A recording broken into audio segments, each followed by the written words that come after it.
allegiance to the flag of the United States of America and to the republic which stands one nation under God, indivisible, with liberty and justice for all. Almighty God, we ask you bless this governing body with an abundance of wisdom and understanding, so that in fulfilling their public trust, every deliberation will result in actions that will promote the common good and general welfare for all the people of Morris Plains. Amen. Notice to members of the governing body and borough staff, any use of electronic devices during this meeting shall be used solely for the purpose of borough business. Just before we do go any further, I'd like to take a second just to congratulate the Morris Plains Presbyterian Church. On Saturday and Sunday, well, this weekend, I guess you could call it, they'll be celebrating their 150th anniversary. That's great. Oh, nice. Morris Plains. So congratulations to them, that congregation, and everybody involved in making that a parish over there. Approval of minutes, Ms. Berger. I move that the minutes of conference, executive, and regular session from October 3rd, 2024 be approved. Is there a second? Second. All in favor? Aye. Opposed? Abstained? Abstain. The ayes have it. Joan abstains. Approval of, I'm sorry, before we get going any further, that, Mr. Broom, Councilman Broom is not with us tonight, he's out, away on business. Approval of consent agenda, Ms. Berger. Reports from September of 2024, sanitarium, municipal court, police department, building inspector, animal control, animal licensing, borough clerk, treasurer, and tax collector. Resolution 2024-149 entitled Approving Settlement on Appeal from Assessment Giuliano Denise / Trustee versus Morris Plains Borough Block 72 Lot 12-49 Dogwood Road, rear docket number 8276-2022 Morris County, our file number 11677. The Borough Council approved Chief Karofsky to use his borough-issued police department vehicle out of state from October 18th to October 22nd while attending the International Association of Chiefs of Police Conference in Boston, Mass. The Borough Council authorized the release and return of engineering review and inspection fees in the amount of $481.70 to Luis Calle, 62 Maple Avenue, Morris Plains, New Jersey, for road opening 1001 per the Borough Engineer's correspondence dated September 3rd, 2024. Shane Kelly, 233 Malpartis Road, Morris Plains, be hired as a probationary laborer for the Department of Public Works at an hourly rate of $21.91 effective October 15th, 2024. Alexander Hollover, 1 Forest Drive, Morris Plains, be hired as a probationary laborer for the Department of Public Works at an hourly rate of $21.91 effective November 1st, 2024. Having received quotes to install electrical outlets at the corner of Malpartis Road and Littleton Road from the following: Haran Electric, $3,900, Mike Spagnola Electrical Contractor, $4,200, Esposito's Electric, no quote. That a purchase order be issued to Haran Electric, 9 Kathleen Place, Morris Plains, New Jersey, in the amount of $3,900. The highlighted program instructor attached be hired for the fall 2024 Morris Plains Recreation Program at the position, rate, and date stated. Having received quotes to excavate a driveway and road for sewer repair and patch asphalt driveway and street at 36 Central Avenue from the following: Webster Plumbing and Heating, $11,200, Harrington Construction, $16,150, Wright Brothers Paving, no quote. That a purchase order be issued to Webster Plumbing and Heating, P.O. Box 529, Brookside, New Jersey, in the amount of $11,200. The Borough Clerk published the proper notice of a special meeting of the Mayor and Borough Council to be held Thursday, November 14th, 2024, from 6 to 7:30 p.m. to enter into executive session to discuss matters relevant to attorney-client privilege regarding the borough's affordable housing obligations. Michael Johnson be appointed temporary acting subcode plumbing official in the absence of James Gonrosky, effective October 31st, 2024.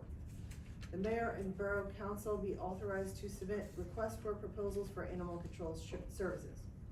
Having solicited public bids for contract number B2024, solid waste collection, transportation, and disposal services, and designated recyclable materials collection and transportation services, that a contract be awarded to the sole responsible and responsive bidder, Suburban Disposal, Inc.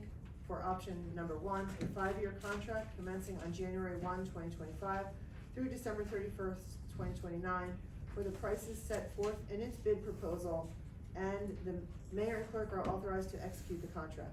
This contract is awarded through a fair and open process pursuant to NJSA 19:44A-20.4, and is subject to and contingent upon the availability and appropriation annually of sufficient funds as may be required to meet the extended obligation for succeeding contract years.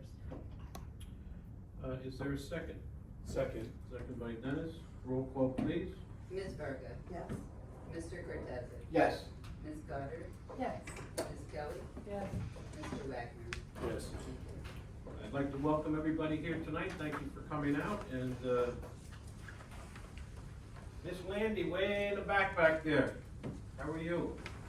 Fine, thank you. Did you hear the one thing on the consent calendar here about electric outlets at the corner of Mount Partis? Yes, that's very good. I Christmas saw lights. it brought a smile to your face. That's your park. That Yeah, takes care- they cut down a big tree there today. Oh, they did? Yeah, Greenwood was there, took down a giant tree, and, I think that guy, the neighbor that was giving you the electricity will probably be happy that we have our own now, He will be happy. And so will you. I guess. Thank you for keeping that corner nice. Right now, I'd like to invite any members of the public who wish to speak to come up, state your name and address, and your comment. Hello, Bill Houston, 80 Lumberg Road. Just a quick question about the affordable housing. I know you spoke about it. I know you guys have a meeting on the 14th. Mayor Carr, you put in the plain stock, a little blurb that did a great job of explaining it. I was just curious if you're going to do any more of that to kind of explain to people the process. Yeah. How this works. When the time comes and we have all our numbers and it's appropriate to update the public, everything is too fluid right now to do that, but sometime after the first year, probably, that'll be done. Okay. Is there anything that could be done to just explain the process, not the details, because you guys still have to talk about that, but just the process so the public understands, hey, like we have to go to executive session because this is what we need to talk about and these are the steps of the process. Well, that executive session it came about as part of a strategy moving forward, so that's why it has to be an executive session. Sure. Some of those things are attorney-client privilege that nobody needs to know about, and the council will have to make decisions on later, so that's why that's done in executive session. When the time is appropriate, those facts and all that information will be brought up. Okay. Yeah, I was, again, just wondering, like, because most people don't understand what's going on with affordable housing, right? So putting it in very layman's terms about we have to do this, and then we do this, and then we do this, right? Just very, Bill, very. I mean, we can try to put that out there, but to try to explain that in a little blurb or a 5-minute conversation is nearly impossible to do. Okay. We have certain dates that I can put on the website, I guess, or whatever, Sure. that we're statutorily required to meet. Sure. If the state doesn't change those dates, a lot of those dates are impossible dates. I don't even think the state can make some of their own dates. So, you know, things have already changed already, and for me to put information out there and then have to either retract that or follow it up with a different number or a different date or anything like that is gonna be very difficult at this time and probably become more problematic moving forward for residents and everybody else involved. Yeah, okay, I appreciate what you all have to go through. I think it just, my personal opinions, I think it would be helpful just for the residents, just to understand an overall of what's happening. I appreciate that there's a lot of I'll give you something in 30 seconds. Sure. It's this unfunded state mandate that they're jamming down our throat to put housing. Nobody's against affordable housing. Sure. What they're against is where they're putting it, how they're putting it, and how many units are required everywhere. They're taking our resources, you heard part of the meeting before, they're taking resources, they're putting the burden on other municipalities for other neighboring municipalities' responsibility. It's Understood. it's a disaster of what the state has done. Right.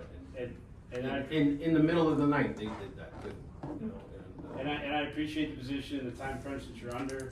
I think you were discussing earlier about the there's something that other municipalities are doing, right, together and you guys were discussing that earlier to see if you wanted to be a part of that or not.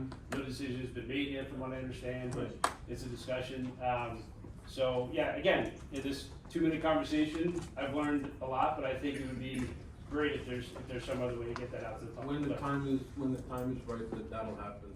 We don't hide information here. I just wanna make sure it's correct and accurate, Sure. and not have to retract and go backwards and change stuff, because it's way too confusing as it is, right? All right, understood, thank you.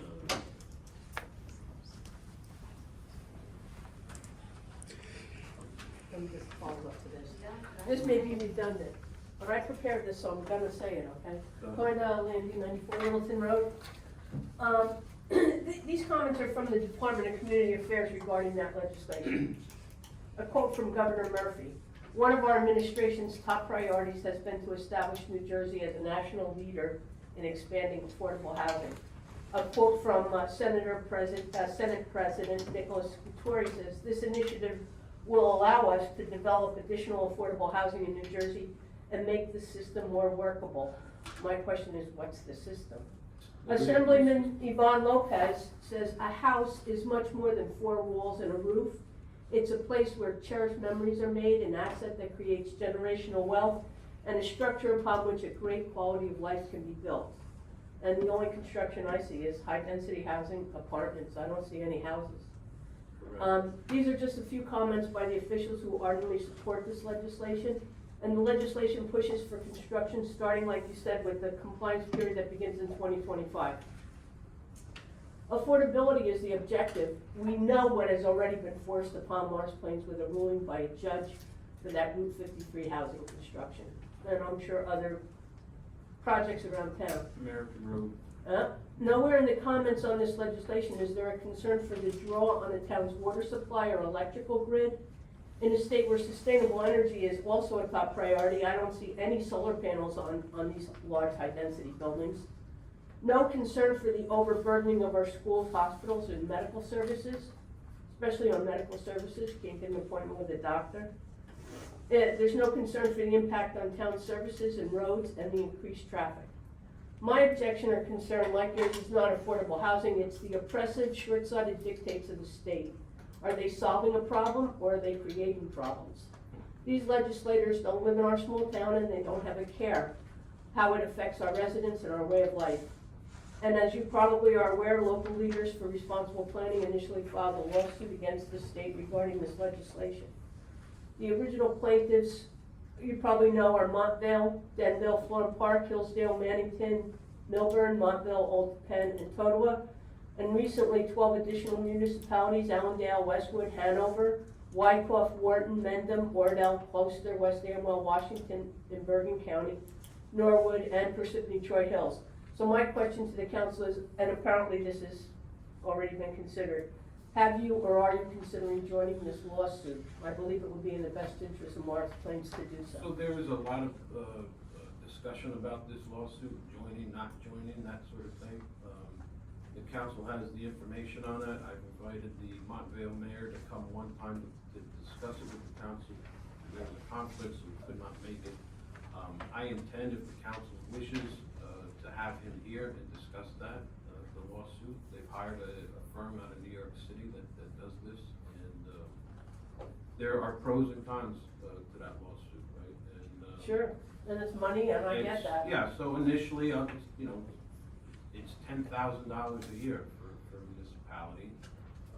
So it would be, and I don't know, I think their contract was over $1 million, this attorney, the law firm, something along those lines, and maybe more. So, in 2 years, it'd be $20,000, and it's something that the council really has to think about and consider, or not, whichever. And if they win or lose, I think everybody will have the same outcome, right? So if they win, everybody reaps those benefits, and if they lose, the same thing happens. So there are pros and cons to it, and it's not an easy decision. I think we had a pretty hard decision, I think, a year earlier about supplying water into Harding. You weren't here, but we talked about it. I heard about that, yeah, I mean, it's ridiculous, but That's they're three not hundred looking at it. units, Corinne, 300 units. We have our own 4 municipalities that are involved with the water authority, that we have to really look out for our residents here. And that's one step, I think. I don't know of any other municipalities that may be getting sued, because I feel we will get sued if we don't supply them with the water, but that's okay. And willing to fight that. Will we win? Maybe not, but at least you have to stand up for what's right here. This is high-density housing that they're putting down, jamming down our throats. And without, and we were talking about it a little bit before, without taking into any environmental aspects about Exactly. this. Traffic, people complain about traffic. You know, it's not certain things that are going in towns. Look at around you. You got thousands of units around you. That's what's bringing the traffic around here. Yep. Nothing else. There's traffic now. There's been traffic here, you know, since 50 years ago, you sit on Hanover But Avenue. it's and stuff. much And worse. Now it's worse. Yeah. And there's no more real estate for this stuff. No, it's, the whole thing is ridiculous, and unfortunately, you know, they made a law. And you gotta go by it. You I know mean, what? The ones that voted for that, Republicans and Democrats, I don't have any respect for the ones that voted for it, because you can't carte blanche and just cover everything. The whole state with one stupid law that really burdens, like you said, our schools, our services, our police, everything. Everything, Yeah. right? Where does it end? And they don't have a care. They don't look at it, like when this judge says, yeah, sure, build 500 units. Come We here were- and sit in traffic. We were in court for 8 years over this. Yeah. You know that. Look Yeah. what they turned behind your house in the residential. What was that? Forever. Yeah, Commercial. Did they take that into consideration? What was there before? They had to clean that up to put homes over there. I mean, does that make any sense? nothing makes sense. All right, well, thank you for listening. Tired of it. All right, Ridiculous. And we're on the same page. Hello, Carolyn Bennett from 19 Dayton. Oh, I heard an uh-oh. Why? No, go ahead. Okay. In the spirit of stand up for what's right, I think I quoted you correctly. I just want to talk about a few issues / questions for you guys. I'll start off with pedestrian safety.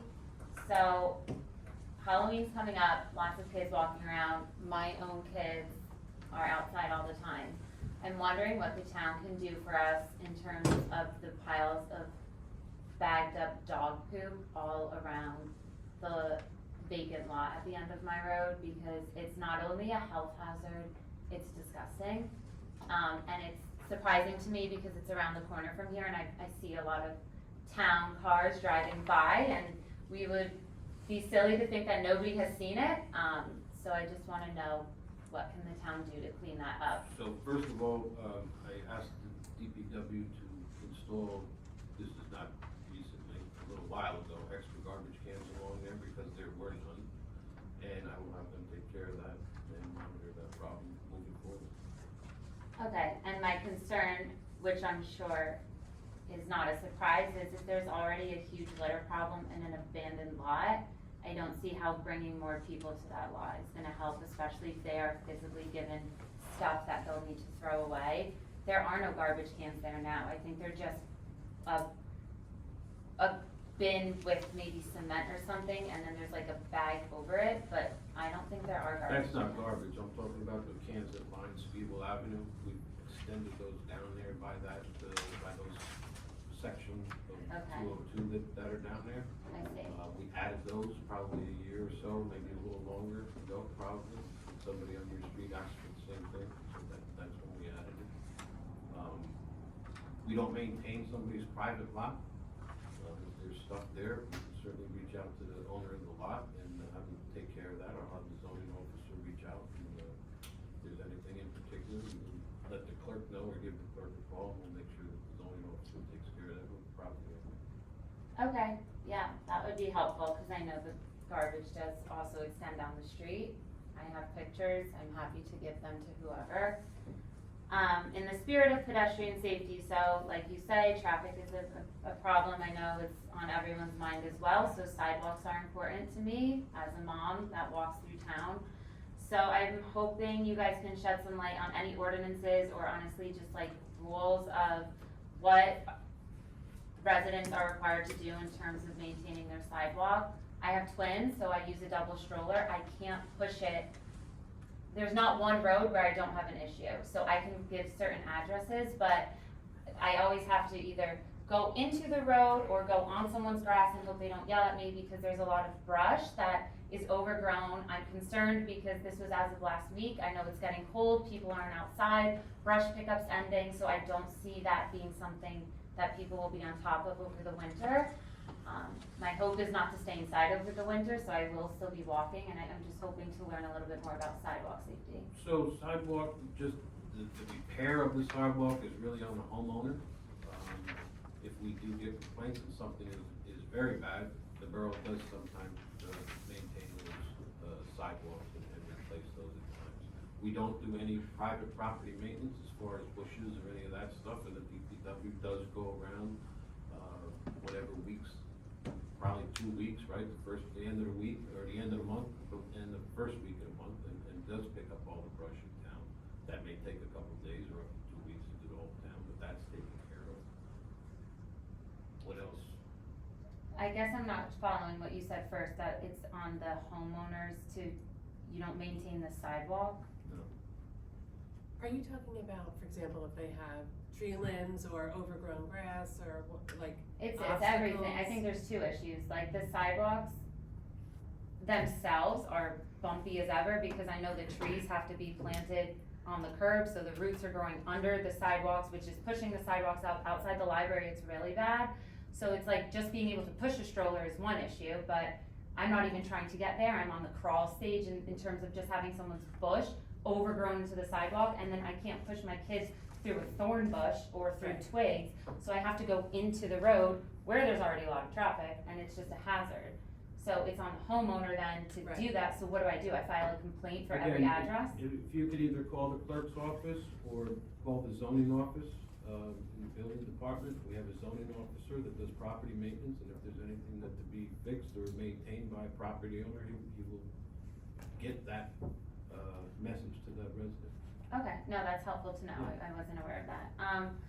And then, I also know the crosswalk situation is an ongoing problem. That is the crosswalk we use because it's at the end of my street. The one that I'm talking about is in front of the Empties Friendlies lot.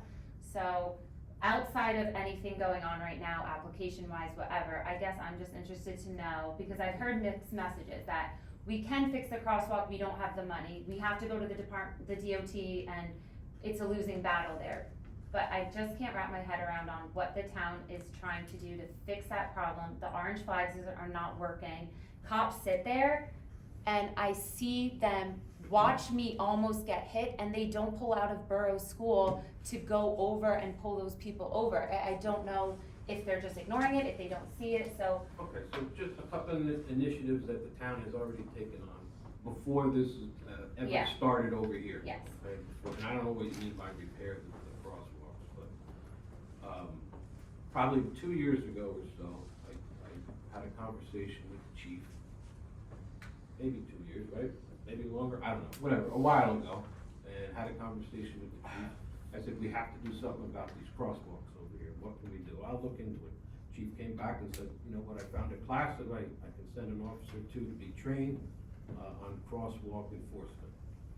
Chief did that, we have now crosswalk enforcement, one officer or two? Two certified officers. 2 certified officers for crosswalk enforcement. We started, or the chief started the crosswalk enforcement. He's been over here at least twice. Twice in the and- last 2 months. Twice in the last 2 months, and then he's been out here on Mountain Way in Grannis as well. How many hours, chief? 8 hours, 12? Man, officer hours. they should- No, just the time period. The details were 4 hours in length, but we're probably in excess of 25 hours between the 5 officers for each detail. Which the officers have just been trained on.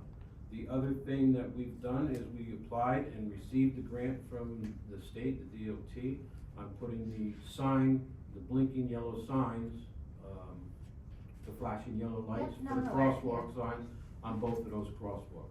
We received the grant. Mike has been trying to get updates on when we're gonna get them physically here, and I don't think he's had any success doing that. It's in the process, unless you know something There else. has, I email DOT bi-weekly, and I keep getting told it's in process with them, the bureaucratic red tape of the magical land of DOT, which is.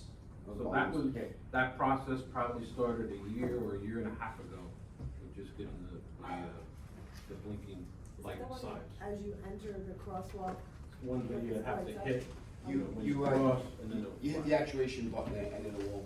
similar to what's out on Mount Pars.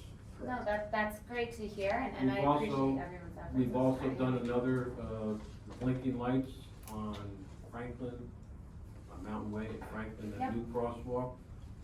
I believe the DPW has them, if they're not installed already, they will be installed very shortly, so that, that's an effort that we've done. So I think the borough has certainly taken steps to do and enforce crosswalk safety. That's Something that we reassuring. haven't done in ever, as long as I know they do crosswalk tickets, but the actual enforcement, having people certified and stuff like The that. two officers that are certified actually act as decoys to cross the road, and when the officers don't stop, there's officers staged down the road and they stop those individuals. I didn't bring the details up with me, but we're probably north of 50 summonses for failure to yield to pedestrians in the last month and a half or two. I think these are all good things, so it sounds like we are making advancements on the crosswalks regardless of any application in It process. started way before we got any applications or anything. Am I allowed to address questions to Sure. you? Sure. Learning procedure. Can you explain a little bit more about if I have like license plates of people that are going through the crosswalks, because I have a whole album on my phone and I take the videos because I'm with my husband, so I can safely do that.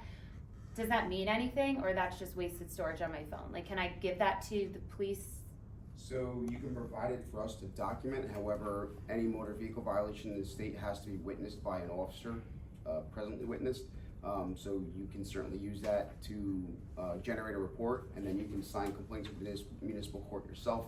That, however, requires you to come to court and testify, and some people, at least in my experience, find it's not a benefit to their time to do that, because they spend time, again, like an officer swearing on the Bible and testifying, and so it is very time consuming, and you have to be able to identify the officer, the perpetrator of the event, so it's difficult. Yeah, I feel like a lot of battles are difficult, but I'm willing to Certainly, fight for this certainly worth the one. battle, so I've already made your notes, and we'll Okay. certainly increase the enforcement with the staffing levels that we have when we can, and feel free to, reach out to my offices if there's a specific time of day that you're walking, or that you notice, there's a time frame that, you see more of an increased problem. I'll leave you my card when you're done. Call me, email me, and we'll set something up. Sounds good, and then just to follow up on the great news that it sounds like we can get flashing lights there. If you are not hearing back from them, like, how can you escalate that? Because my fear, as I'm learning this on the spot, is the more we delay that, not you, but the more that's delayed, maybe other talk of crosswalk enhancements around town, like the timing is seeming oddly coincidental, so like, is there a way we can really drive, like, we're gonna fix this regardless of other noise happening? So two things that have happened, to get the project pushed a little long when we had our initial delay. The mayor and I enlisted the help of Senator Bucco, who's very law enforcement friendly in the state and public safety friendly. So I'll be emailing him again if I don't get a response within the next week or so, to enlist his help in pushing DOT a little harder and faster. And then the frustration of myself, I've looked at actually another option. I'm working with, and I haven't shared this with public safety yet, but no time like the present. I'm working with Motorola Solutions. They have a new technology, AI interface. They're willing to pilot a program here that identifies the facial recognition of not specific faces, but a human figure approaching the crosswalk, and it will actually illuminate a spotlight over the intersection and then record data of, so we can identify some violations and things of that nature.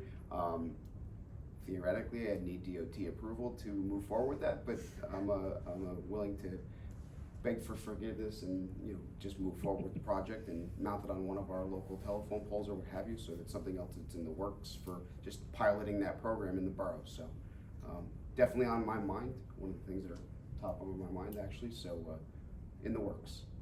Thank you for this. Just some of the, really, since this couple of years now, or however long it's been, is to try to upgrade the other crosswalks in town. The signs, one sign is about $6,000, and if we do it and our road work, it's about $30,000 to put the signs up. I do So- remember, you told me these numbers when we moved in, you actually Yeah, I came on my remember talking porch to you. and Yeah, I you remember. quoted these numbers. Actually, you're the one who spurred the interest about the crosswalk. That's right. See, I told So you, how this long- battle's close to heart for me. How long ago was that? Like 2-3 years? Like 2.5 years, yeah. So that's actually when it started. I spoke to the chief after that. I don't back down. I do wanna But also. we do take what you say. No, I from- know, and I do wanna and we echo, try to like, bring it to fruition here. I wanna thank you and the force because I did have to file a case, I don't have the number in front of me, I said it at the community center. A truck went over the clearly not road area behind the Provident Bank, and I don't know if he was out to hit me and my kids and my neighbor on his scooter, but your officers responded very quickly, and now I see the big boulders there, so I see, like, we can make change happen, and I think that's really reassuring. So I thank you guys for listening, and You have to be patient. I know it's hard, but dealing with all this stuff and agencies is difficult. yeah, no, I know. The chief has been persistent, we're persistent, we're proactive in doing this. Like I said, this is way before any of this other stuff came about or happened or anything, so. No, my takeaway is that we can make the pedestrian safety a priority. It is a priority, but we can continue being a priority without any other businesses putting their name on it. Just one other thing I do wanna bring up is at our health fair, what Avenues in Motion was there, okay, which used to be Trans Options. I connected with the woman there. I spoke with the chief earlier in the week to try to get the relationship with Trans Options, who does all those crosswalks and bicycle safety and walking safety and all those kind of things, back into the borough. We had an extensive, they walked the entire walkability study, they walked the entire town, no, not the entire, the areas around the school, for the last one it was. I think it was from the municipal building around, Down in Franklin Place, out around Franklin, down to Mountain And- Way, Grannis.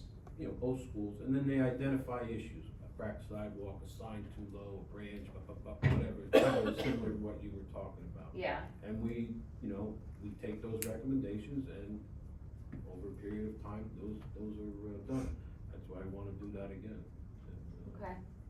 And then this is my last, I think it's more of a question, it's a procedural question, because I am starting to get a lot more involved with this type of setting than I thought I would be, but if somebody, or you can also point me to a resource, I'm happy to read, can kind of just explain to me the process, because I know there's an upcoming election of how do members of the council find themselves on zoning boards, planning boards, because I just don't know the ins and outs.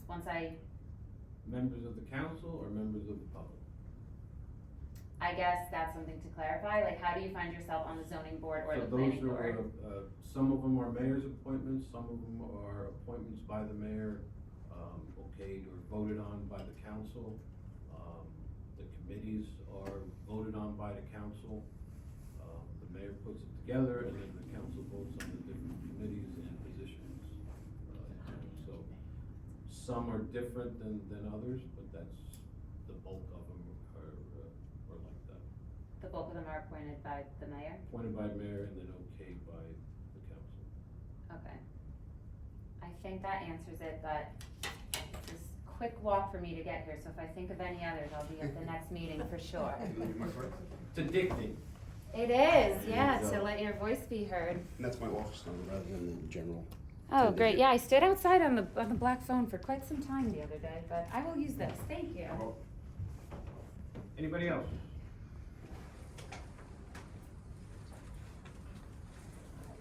Jill Cecile, 11 Dayton Road. Just quickly, I believe in being proactive instead of reactive, and in a perfect world, or my perfect world, McDonald's wouldn't go through. But if it does, and things don't go as smoothly as they promise, what is the recourse? Like, what are our recourses? The town, if there's like overflow of traffic into Speedwell, the noise, the odor, the trash, the right-hand turn onto Dayton Road. I just wanna know the process. Well, So, it's hard to talk about something that's, still going through the process, Jill. no, I understand, because it may or may I not go can through. just say that there will be, if it does get approved and similar things in town have happened, there's always developers agreements that the property owner or the business or whatever it is has to adhere to. I'm sure that there will be conditions, if this is approved, if it goes through, that will address some of those concerns. I can't be 100% certain of all of them that you may be concerned about, but I'm sure that will be, there are performance standards that they have to adhere to, there are, recommendations from the planning board that will probably be incorporated in that if it gets approved. Right, but I understand, but if they don't, like, is it just like a small fine, or like? I don't know, because I don't know. What is the town's? It's hard, What that's can they do? speculating, right? It's speculating if the light is too bright, right? It's speculating if this. Right, I but we could speculate that everything goes smoothly too, which, if it does go through, I hope it is smoothly. But I'm concerned for the extra We have- work for the we have- police. We have zoning board that addresses, the zoning officer that addresses issues, we have the police that address issues, we have board of health that will address issues. There's a lot of agencies in town that can address various issues. But when you mean address, like, do they get scolded? Do they? mean, I don't know what they did understand. wrong. I'm not trying to, like, I put understand, people but on I the spot. can't answer a question if everything Okay. is just. Let's just, general. okay, For other businesses, for example, with the Board of Health, if there's something where there's rodents or things that are not safe within the building, county, we work with the county, they go and inspect it, and those are reported at every month at our monthly meetings with the Board of Health when they do any of those inspections. So, yes, there are fines for things like that. They are brought up in public, they are spoken to by our county enforcement, and they are dealt with. And I think, the zoning officer, for example, the vacant property at Acme, like I've called him like 3 times when I drive by and the weeds are high, and then he goes and speaks to the property owner, and they immediately go and mow those lawns. I mean, they should be doing it on a regular basis. I mean, if there's something Exactly. wrong and they don't do it, there's other things that they can do, right? We can have, I'll just use this as an example, if the grass is high and he refuses, some property owner refuses to do something, we can have our road department go there and then we back charge them, put a lien on the property. So there's enforcement Okay, for well- just about everything. there's enforcement, but like, I feel like it shouldn't have to be a resident always complaining about something. I feel like the property owners, be it a residential property owner or a business, should take responsibility. Well, you're 100% right. And I'm living next If to that was a property that's not taking Jill, responsibility. if that was a perfect world, we wouldn't need the Board of Health, we wouldn't need the zoning officer, we wouldn't need anything. We wouldn't have a resident that came here and talked about trees or any of that other kind of stuff, right? Nobody here sees everything, so. But if- this is a property, But well, I'm talking about the property I live next to, and she addressed, and maybe it was misunderstood, but there is garbage all over that property, little dog bags with, It's a shame that people do. and that. I've been Maybe documenting it, anyway. she has for months. I have at least 30, 40 pictures of it. Joe, did you ever call the zoning officer to Well, complain? that's my problem, I'm not, it's right on the main road. And thank you, they did replace the fence, but I don't know if you've taken the time to go around the corner. The old fence is sitting in the property, right underneath my living room window. So it's like they went to the extent to fix the fence after 4 years of it falling in my yard. And I had to complain, they weren't being, proactive in their sense. And it was fixed, except they left their garbage, and that was in July, and I have pictures of that sitting there. I mean, something like that, and we can certainly take care of Jill, but I tell everybody who either calls me or somebody, a lot of the complaints come into the clerk's office, thank you for telling us. because nobody here sees everything all the time. And I right? We're understand, I done don't everywhere expect all the people to time. see everything, but this is And I- kind of a high profile I thing encourage right now. I encourage people to call if there's a problem. I really do. Not that saying, I don't we wanna won't be a take care of complainer. that, we'll take care of that over there. We have a meeting Monday, I'll tell them either tomorrow or Monday in person, make sure that gets cleaned up and picked up. But we shouldn't have to be telling these people that. That's my issue, and I don't want everybody to, like, when they see me coming to a meeting, like, oh, here she goes again. You know, I'm not that type of person, I've never been a person that complains and, I fully, and I totally understand. but I it totally just get is, it. this is a very high profile situation going on, and yet, I feel like a lot of decision makers, and I'm not saying anybody, you know, like, it's not all, but I just feel like they're not even taking the time to go and look at the property in question. And I know that you're not voting on it, you know, this is not a council thing, I just wish that they would take the time to do a little research and look at properties regardless of Acme, Friendlies, or any other up and coming thing. Take the time to walk around and see what they're making decisions on, and that's all I'm asking. You know. Can I make a request, Jill, because I'm the liaison to the Board of Health, and I know in another section of town they were having some issues with rodents, and the Board of Health's position was, we're not getting any calls, so the problem must be solved. Right. So if you could please call the health officer, if you don't find it on the borough website, look my phone number up and I'll get it to you, it's on the website, because they need to know garbage that's overflowing is a health hazard. So that needs to be addressed by the health officer as well, as zoning. Exactly. So if you don't mind And I making a just, call, you know, if I they just do felt wanna that if hear- anybody that is on the decision-making board took the time, it's right there, everybody can see it. I mean, we pass by it every day, because we live there, but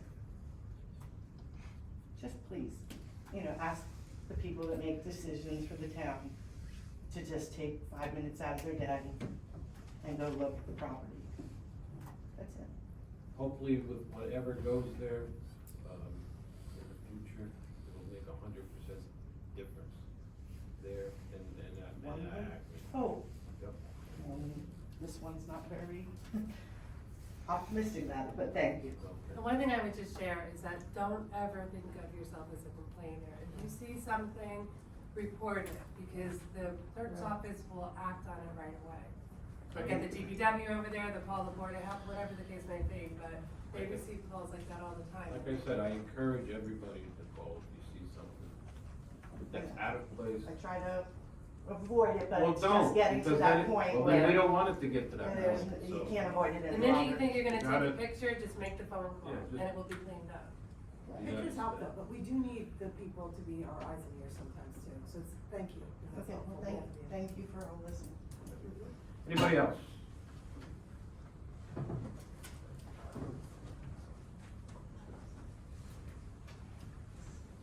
Just quick, Andrew Wolf, 44 Parker Drive.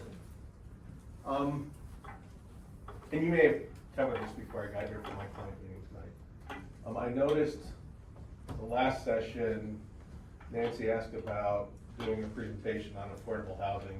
I saw that it made the agenda for next. When's the public gonna hear more about what's going on? We did talk about that, and probably sometime after the first of the year. We don't even know our numbers, what we're responsible for. We're supposed to find that out sometime in October. We'll see whether that happens or not. And we have to get our ducks in line first, like I said before. You can't put stuff out there with numbers or timeframes or anything like that and then change it. I have to know a little bit more of what's going on and what path we're going down before any of that. No, I'm not even looking at the numbers, I'm like, what's it say, what's it mean to the borough? You know, what I are the can tell you implications? right now, just preliminary, what we were given when this bill got sprung on us, we're gonna be responsible for between 111 and 127 units of affordable housing, okay? Times that by 5. It's gonna be roughly what was put in here before, about 650 units if we don't do anything. That's what the state's telling us. That's about what our number is. We're trying to get that number lower and looking at different options of how to get that number lower. And that's where we're at now. We have to assess property, vacant property, parks. I mean, they take every square inch of this town and say that you could put a condo or a house or something, or high-density units on every square inch that they don't see something on right now. They can use the active property, they can use the vacant, friendlies property, that has to be all taken into consideration. So any of those vacant properties are all taken into consideration here. So we are, trying to get everything in line to get those numbers, as low as we possibly can. That's exactly what I was looking for, thank you. I will come back to the crosswalk though, chief. I mean, twice last week, stopped for someone in the crosswalk, somebody passed me over the yellow line to go around. I mean, it is pretty ridiculous. Again, my issue with our flags is they're great for the first car in line, but when the second, car behind them can't see a pedestrian, or whether they're doing it intentionally, I will talk further with our staff, have it attended to. We've already been doing, great strides in attending to some of those things. Some of it is related to our staffing concerns that I've expressed to public safety, and, we're continuing on with those conversations. You know how Mendham is known for, you don't want to speed in Mendham? It'd be great for Morris Plains to be known as, don't you dare breach that crosswalk or you're gonna pay for it. Agreed. Just one other thing that I was thinking about while we were talking, and Carolyn brought it up before, was, Mike also did receive a grant for crosswalk safety to pay the overtime and whatnot, also. I don't know whether we received that. What we've been doing, I believe, is all on us right now. It hasn't even. One detail was on us, the second one was a fund from AAA, and we're gonna reapply for another funding so we can increase, because, like I said, sometimes our staffing levels are 2 officers on the road. We're trying to increase that where we add staff to overtime details to address, the various traffic complaints throughout town. So, the mayor and council were supportive of us 2 years ago, adding an additional officer for the traffic officer's position. So Monday through Friday, 7 to 3, we have somebody strictly dedicated to traffic. We're trying to do what we can with the staff that we have available. So we'll continue to address your concerns. Thank you, appreciate it. Wasn't a sales pitch, Mike, we were just. And thank you. Let's make a deal. Chief, when I drive down to Virginia to visit my son, well, when my husband comes down, sometimes he gets these magical tickets in the mail from a camera somewhere on the highway. Is that like something that, you can't do it, is illegal? We've had red light cameras in the state, and that just doesn't work, and the speeding cameras in other states, you can't use it here. Because, There's legislation that prohibits it. Okay, seeing nobody else, we move forward on to reports of committees and department heads. Finance, Mr. Wagner. Thank you, Mayor. Real quick, a little further down the line on the agenda, you'll see best practices. We're gonna have further discussion about that when it comes up. Just want to let everyone know, basically our municipal report card that has led to greater municipal transparency. The state requirement began in 2011.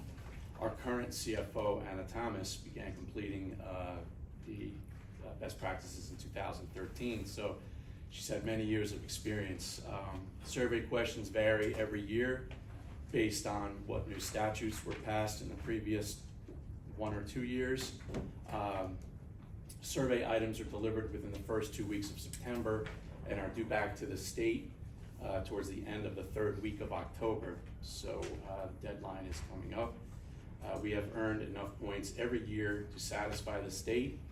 And I just wanted to say thank you to Anna Thomas for her work on this. It's over and above her regular work throughout these months, so we appreciate that. Also, I'm sorry for having to use my phone, but it got sent to me today from our public library, our Morris Plains Library. There will be a tree planting to celebrate 6 decades of leadership, guidance, and devotion of Lloyd Williams, who lives down South Jersey now. So he's coming up for this. Saturday, October 26th, 10:30 to 12, but I'll make sure this gets out on all the appropriate media platforms, so if anyone so chooses, they He was can also a board attend as member well. for many years. Yeah, as a board member, exactly, so I thought that was pretty cool, 6 decades, thanks, right? And then to update everyone, in the construction office, by January 1st, permitting process, 80% of the permitting process needs to be digitized. So I believe October 28th is the third demonstration. And then right after that, we will decide who gets the job. So that's moving along. 2 months to train, and we should be good to go. So. Thank you. All right. Moving forward, public safety, Mr. Cortez. Thank you, Mayor. Start with the police. The prescription drug take-back program will be Saturday on 10/26 between 10 and 2 p.m. Mike, where's that going to be? Stop and Shop. Stop and Shop.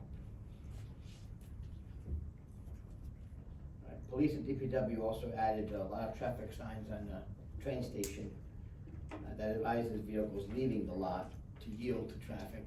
And it's always a little complicated there, whoever knows about the train station, or if you're on the other side of the road, either gonna make a sharp right or a long right. But hopefully, do the best you can. It's a very difficult intersection, and a lot of people, a lot smarter than me, have looked at it and just gotta scratch your head on that one. Because sometimes you go behind the car, and sometimes you're in front of the car if you're making a left on 202 North coming from Franklin. For fire prevention, we had 165 items, or a lot of life hazards used, fire drills, fire alarm inspections, site inspections, and almost 45 re-inspections, so we've been busy. Morris Plains Fire Department, and by the way, we have our chief in the back, but I'm just gonna say a little thing, now we'll get to you and Mike. I understand the new mini pumper has been ordered, so great congratulations, and it's slated to be for spring build. And you also had all the hoses, the hoses tested, and I think next week you're doing the ladders for all the trucks. And that's all I have. I don't wanna take too much away from your report or Mike, so. Chief? Either one? Go ahead, Mike. Two chiefs we got. I'll start with the deer cull project that the department oversees. As of September 13th, we've now harvested 6 female and 2 males, 8 in total. So our hunters are out trying to take care of some of the concerns related to deer, especially vehicle collisions, because that's that time of season now. I alluded to earlier, hiring issues. We applied for, with the grant writer, myself and the grant writer applied for the COPS hiring grant, the Federal Department of Justice. We were denied our application, so we'll reconvene talking to public safety with ways to bolster our staffing levels. This past Saturday, I attended the 4th annual Morris County National Coming Out and Community Unity Day in Morristown Headquarters Plaza, talking about the rise of biased crimes in the state of New Jersey and looking at recruitment of officers from the New Jersey LGBTQ Officers Liaison. So a great event. Looking forward to attending more of those in the future. And then connecting with pedestrian and motor vehicle safety. It's not just about enforcement, it's about engineering and education. So with the borough's permission, we'll add some of these. I thank our die-hard traffic safety representative, Jim Hunt, on our traffic committee in Go Morris Plains. He had obtained these signs for us, so we move over for safety on one side, and we slow down for safety in our like to post those on some borough properties throughout town with your permission, 10 or so in English and 4 or so in Spanish version, so we'll do that with your approval over the next few days. Why not? Can't hurt. That's all I have. Out there right now, so. Yes, ma'am. A few more signs. That's it. That's all I have, thank you. Okay, just 2 things. The American Road project, which again, somebody recommended, who lives over there in the new condos over there, suggested some traffic improvements over there, and lo and behold, we got some. And if you drive out Hanover Avenue, going east, you'll see the yellow flashing light just warning drivers that people may be coming out of American Road, merging onto Hanover Avenue. In the past few days, they finished up all the extra signage and all that extra. We got new cameras installed for the turn signals, the blinking light and signage, so that project now is completely finished. And Pink Patch, you guys are wearing this one too, so there it is, supported breast cancer, so thank you. Chief. I have a question for the chief. Can we get this camera on this light moved a little bit, so we don't have to sit there for 5-10 minutes? We'll talk to DOT.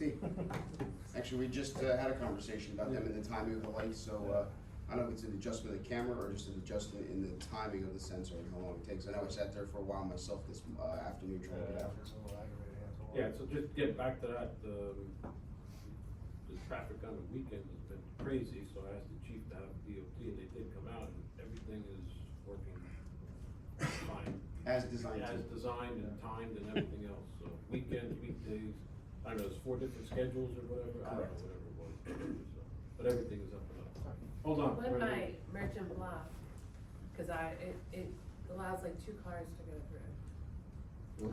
Right across from the train station, I mean, it happened to me the other day at like 8 AM, so. Yeah, generally, it depends on the first person being awake at the light or pulling up far enough to the signal to hit the sensor, so, but yeah, everything allegedly is All the timing is correct. in design and working as. No, Okay. no, they were out here and looked and timed and everything, no, I'm being serious. They actually came out in like a couple of days, and within a week they came out. Within a week, yeah. It was incredible. Couldn't bring a flashing light with them? That's a different I need a department. bucket of money first. Just take him to the bridge. That's another story. Go ahead, Kevin. I won't tell you how long it got us to get this light out here for us. Good evening all. But they sent us a bill. Yes. Good evening all. Fire department, we've been very busy. We're up to 307 calls for the year so far. Like Councilman Cortez said, we had all our apparatus pumps tested 2 weeks ago. They all passed. Hoses and ladders will be next week. So we're on our test schedule again. Make an appointment for the ladder truck to go out to get serviced and tested. That goes to the dealer to get tested. Fire prevention's been out, they've been to the schools, so they did all the fire preventing to the school kids in town, so that went well. And let's see, we're in very dry weather right now, so if you haven't noticed, there's a lot of leaves down. So don't park. Tell everybody not to park on pile leaves, and be careful with fire pits, stuff like that. We don't want, it's very easy to be very dry, so they'll burn very quickly. The mini pumper has been ordered. It's in the database right now. Probably springtime we'll be out. We'll be doing the final planning on it. DPW did some paving over on our side over there, so, So you won't have any finished mud up the other anymore. little piece, that's good. Won't have any mud anymore, so that's good for that. And what else was it? This is why I should take notes. Okay, that's good. Very busy. But yes, other than that, we have Halloween coming up. Yep. Hot dogs for the kids, so don't forget. Insider. Yes. And Inside. Any volunteers? Sure. Always. More the merrier. Yep. Clorinda, Thank you. just come up and state your name again. Clorinda. We know that, but it needs to be on the record. Clorinda Landing. I just have a quick question about the light at Malapartis. You're talking about traffic and whatnot. That's a delayed green. And on the weekends, there's really nobody making a left onto Malapartis. And the traffic just backs up. And it's a long delay. It's like, they think 42 cars are gonna make a left. And on the weekends, nobody's making a left and everybody's just sitting there wasting their time. I've written the Department of Transportation about it. What was the result? No answer. Okay, good. No. I don't know. I was gonna use you if you got a result. Yeah, no, I'm Clorinda. So I don't know if you can do anything about that. It's actually a borough-owned traffic signal, so we can check with Gen Electric and having the timing. However, the only problem is there, the first car that pulls up in the lane, since it's only a single lane of travel, it recognizes that there's a car there in queue, and it wants to turn left. So you're stuck with the fact that They don't know it doesn't have you a need a lane. bi-directional camera or some type of deviation of lane. So, but we'll check in on it. Yeah, maybe it could just be quicker light too. I mean, it's a long delayed green. That's all. I get a lot of homework this week. Keep you busy. Please do.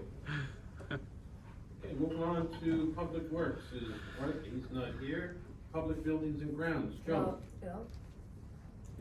Skip me? Oh, I did skip you. I'm more than sorry, Bill.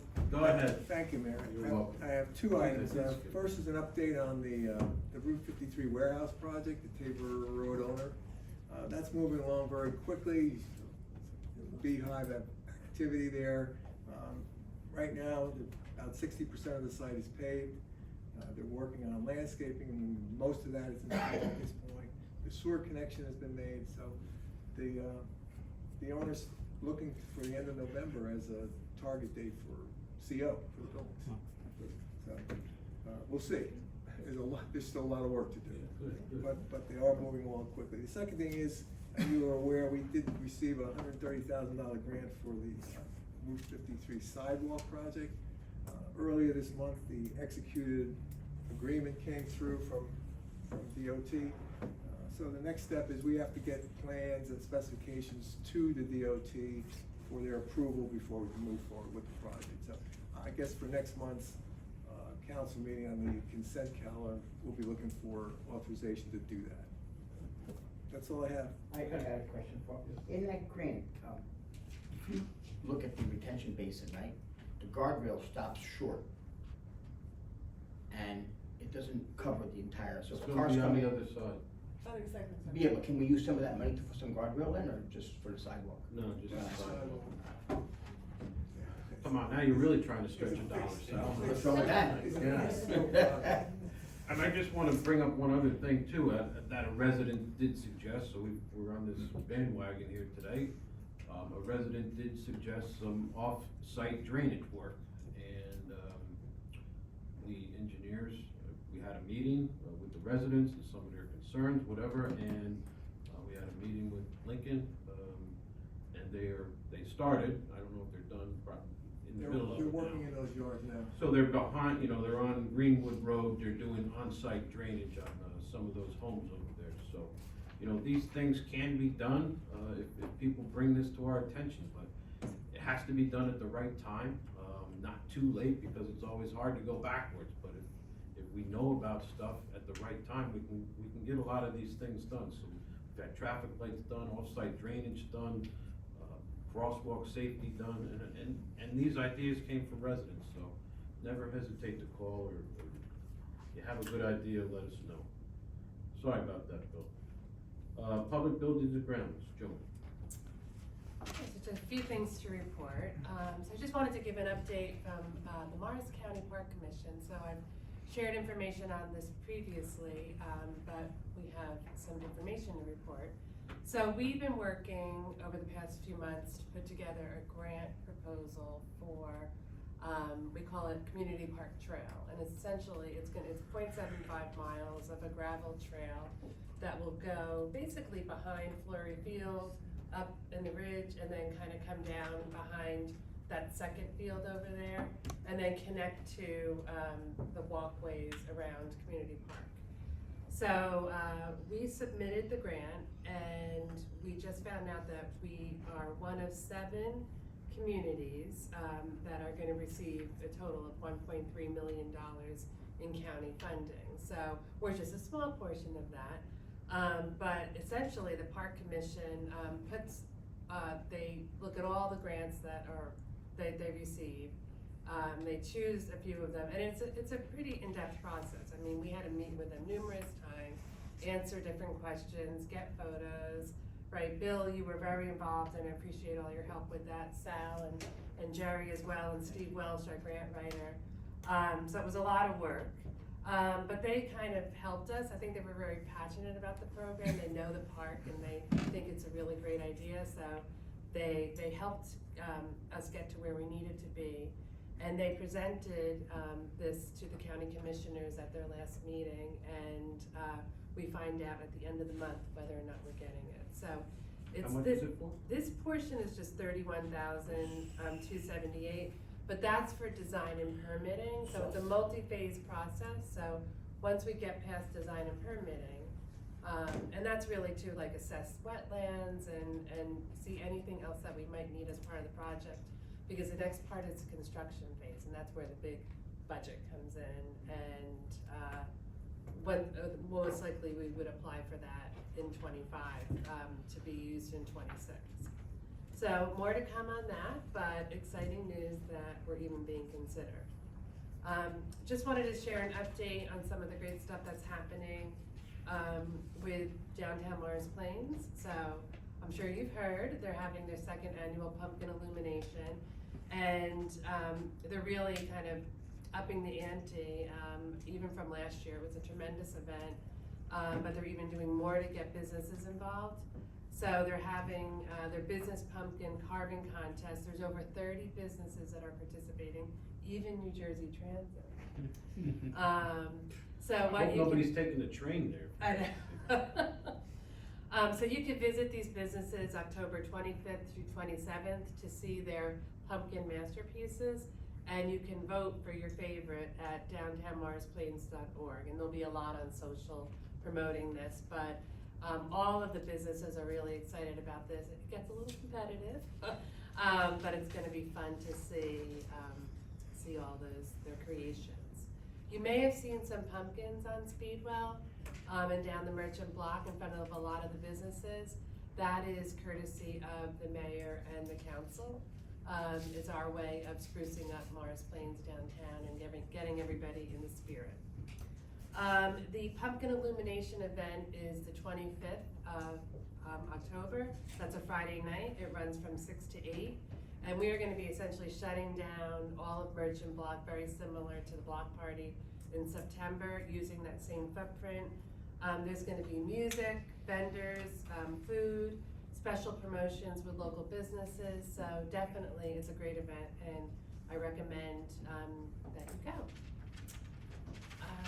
Farmers Market. So we had our last Farmers Market last Saturday. It was 18 weeks of farmers markets. I think it was a great season. I hope that everybody had an opportunity to come down. We do have one last event on Saturday, November 30th from 9 to 1. We're going to be in our same space, but we're going to be collaborating with the Business Development Committee and Downtown Morris Plains, because it also happens to be Small Business Saturday. So it's going to be some fun promotions and partnerships with businesses going on that day. So definitely look out for that. The community bonfire is Saturday, 10/26 from 6 to 9 at Community Park. Pickleball, while we still have our outdoor court, we're bringing it in the community center. It started October 1st, but it runs all the way through April 25th. And there's a sign-up genius that you can use to secure spaces for you and your team members. So definitely check that out. I just wanted to give an update too on some of the work that beautification has been doing, and Clorinda, I know you're here and a member of that team. They brought the goats back, as you may have seen, back at Community Park, and so they did a really great job. The beautification does want to make sure that we can bring them back in '25, and also looking to have them come in June and September so that they can be more effective. I think it was a little later this season that they came, and I heard that many people went down to go see the goats and they couldn't find them, but whenever Chris Graziano came, they just came out of the woodworks, and they call her the goat whisperer. So. Also wanted to give an update on Robert's Garden. That falls under my remit as well. We meet as a team about twice a year to kind of assess the trees in Robert's Garden. Anything that we need to maintain, we work very closely with the DPW to do that. But then also opportunities for planting. So I'm happy to share that 3 trees have been planted this year. Many of those trees are donated by there are memorial trees and different things, so it's great to see that, so we had some new plantings. They also want to plant 2 sassafras trees, so we got permission today, based on our budget. They need to have a male and female. They're gonna honor Joe Selectico. He was Solito? He was past president, Solito. He was past president of the Shade Tree Commission many years ago, but I think they had a tree planted for him. It wasn't doing well, so they wanted to replenish that, so they're gonna do that. I think that's it. Okay, thank you. Just getting back to New Jersey Transit, I think we have a meeting tomorrow, is it, with Mikey Sherrill's office? We do. New Jersey Transit and some of the issues that they're having, so that's a good thing. I actually had one more thing, sorry.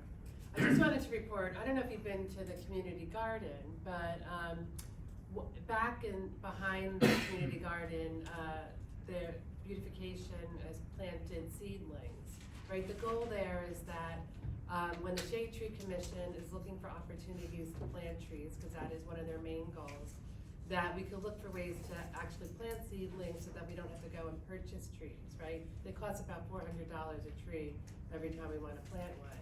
So the trees are actually getting a little taller, and they've been able to plant, I believe, 3 trees over in Montauk Park. So there's one actually right near the playground, right by the 2 picnic benches. It looks really great.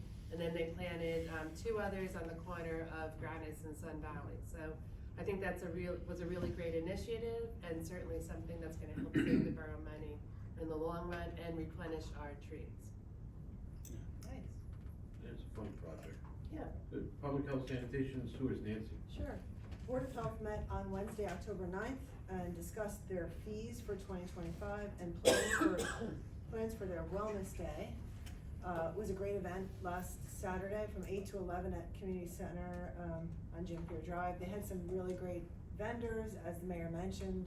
The Trans Options, now called Avenues of Motions, were there. There was the Mosquito Commission, Senior Care Services, Mental Health Services, Healthy Relationships with JBWS, Planet Fitness giving out free 1-day passes. There were health screenings, Narcan training. Excellent info. We just need to work on how we're gonna get more residents there. I mean, there's sports going on, there's the farmer's market.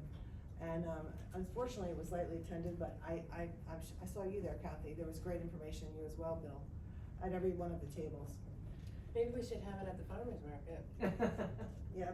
Yeah, but if it rains, then that's a problem. You have to It line never up. rains. Nice place. Well Wanna said. know how lucky I am? Yeah. We're going out to bid for our animal control contract, which is expiring on December 31st. And flu shots are available for homebound individuals. We have the health officer's phone number on our website, and anyone can call there who's homebound and get a flu shot brought right to inside their house. Municipal Alliance met on Monday, October 7th. They're doing some great work, and one of them is this FAST program that they co-sponsor called Families and Students Together with the Borough School. They're having their Friendsgiving event on the 22nd of November. And they're actually doing an interesting program with some of the new people to our country who are attending Borough School. They don't understand the Halloween celebrations that we have and those traditions. So they're kind of doing like orientation for families about what Halloween is and what it means and stuff. So that's kind of interesting. Stage Fun Show, don't miss it, Friday, November 15th, and the Municipal Alliance next meets on Monday, November 4th. Teen Center, we had our 7th grade event and recycling fundraiser, and the kids volunteered there. We are working on, we got our private Facebook page up and running and publicity going out to get more families involved. And we have our 6th grade event coming up, which is their first event at the house, with glow sticks and spooky stories, and they're planning to do, I need to talk to Chris, they're planning to do like s'mores and they're using that little fire pit thing that they have. So maybe we can put it on the basketball court and try to, I'll talk to Chris. And they also have their first dance coming up, a Halloween all-grade dance. The Green Team is meeting next Monday, October 21st. Recycling Committee had their annual meeting on October 8th. they talked about the importance of all Morris Plains businesses reporting their recycling tonnage on a timely basis and complying with the requirements to separate trash and recycling for their haulers. So there's, some of them have private haulers, and, you know, some of the members of the recycling committee have noticed that the bins have both trash and recycling in them, which is a violation. So we need to figure out how we're going to get more in, compliance with those regulations. There was a Plains Talk article written by our fire prevention official that they loved about the dangers of lithium-ion batteries. But they would like to see a follow-up article that perhaps they will work on about how to properly store and dispose of those batteries. Because we talked about the dangers, but now we need to talk about what to do with them. There's been an ongoing problem that's for years now with dumping at the recycling center, things like furniture, but also construction materials and trash, and none of that is permitted at our recycling center. So we discussed various solutions to prevent the gate from being left open and, you know, this type of illegal dumping. One member mentioned that ShopRite has a TerraCycle bin to collect food wrappers and wants to look into getting a similar receptacle at Stop and Shop. So I'm not sure what's involved, but she's gonna look into that. We're, as you saw, we're preparing our contract for trash collection. And Clean Communities fall cleanups are planned. The assignments for the dates and the locations will be going out next week. So if you don't hear from Jim Marandino and you're involved in a committee that does a cleanup every year, you can reach out to Jim, and his information's on the website. And that is all. Okay, ordinances of public utilities, Kathy. Thank you, Mayor. Yes, I've been talking about the fact that I was invited to attend a shade tree meeting to discuss our draft of our trees ordinance for Morris Plains. And I was there, my main thrust was to get their feedback on what they felt about this. And my committee and I will be discussing topics raised and how we can possibly incorporate our existing Morris Plains ordinance into the ruling that came down from the state regarding the ordinance that has to be in place in every town. But we have had that draft, and we've been discussing and working on it, and I hope to have more information in the future. That's all I have, sir. Okay, very good. Can I just add one thing? So we mentioned on the consent calendar about the solid waste collection and disposal, recycling. I just wanted to really commend Nancy for all the hard work that you did on that. I mean, she looked at so many different options, and whether, you know, everything from one time a week, which I know most of us don't want, but you have to get the pricing for that just so that you can see the whole picture, right? And different ways of picking up garbage. They have some of those garbage trucks that come as a machine and it lifts it up, and you know, there's all different options, and it was so comprehensive. I'm on her committee with Art. We reviewed everything, made a recommendation to the council, but I just wanted to commend you for all of that hard work, because I know it was a lot. Thank you. And John also helped. Oh, yeah, you too. Introductions of ordinances, we have none. No ordinances on second reading, no resolutions, no unfinished business. We do have new business. Mr. Wagner. Like I stated earlier, this best practices survey here, 13 pages long and 69 survey questions. Seems like it gets more expansive year after year, but I guess that's good. Topics covered: affordable housing, budget, couple for broadband, cybersecurity, capital projects, ethics, environment, financial administration, lead remediation, personnel, procurement, shared services, special improvement districts, transparency, and that's it. So it's quite extensive. I was able to have about an hour's worth long discussion with our CFO, Anna, about several of the items. Like I said, we've collected enough points each year to appease the state. But anyone who has specific in-depth questions, I don't know if everyone's had a chance to review all of the pages yet. Yeah, they should have. You know, they can reach out to Anna with any in-depth questions. This document is good to go over. A lot of this stuff you'll probably see again in the future, and they start off now just asking some of these survey questions. And this really has to do with, it's tied to how much state aid that we do get as a borough. So we want to do as good as we can on it to make sure that we maintain our state aid, and we've done that consistently since probably 2011, I think it was, that this started.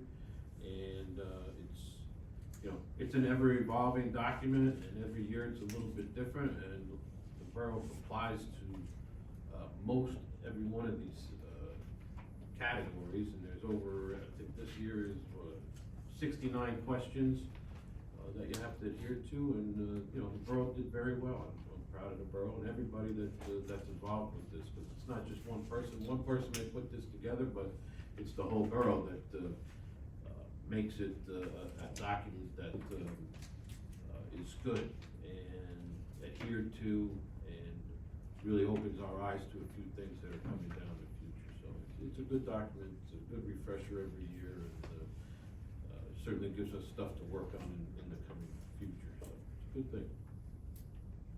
Any comments? Yeah, I noticed also, just wanted to point out, each year there's in the comment section, perspective, she picks out 3 or 4 items that we did not fulfill from the prior year, and tries to hit 3 or 4 new ones each year to increase our point total. So I know she told me she's not happy with not getting a full amount of points. Some of these go pretty in depth, way above my knowledge and understanding, but for the most part I was really pleased with learning about how long we've been doing this, and how well we do year after year. So yeah, absolutely. And nobody's perfect, there's always room for improvement, and this kind of forces us to do That's the stuff whole in purpose. certain areas. That's the whole purpose. Keep improving. Okay. Cool. No. Okay, thank you. that's in here as well.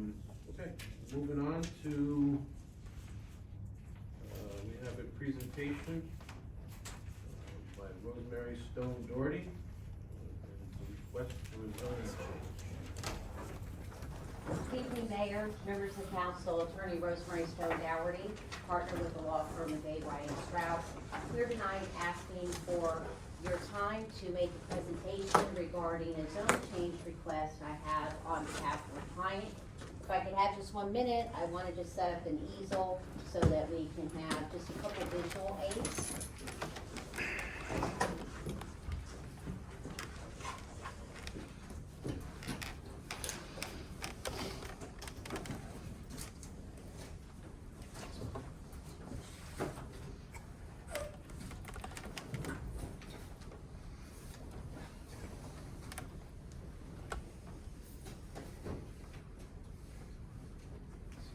So while we're setting up the easel, just by way of background, because I know it's getting late and I don't want to keep you guys here longer than necessary. It's okay. Just to give way of some background, we're here tonight regarding the property located at 300 Paper Road. Many of you may not know the address, but you'll know right where it is. It is the island, if you want to call it, that comes in, that's surrounded by State Road Route 10, County Route 53, and Paper Road.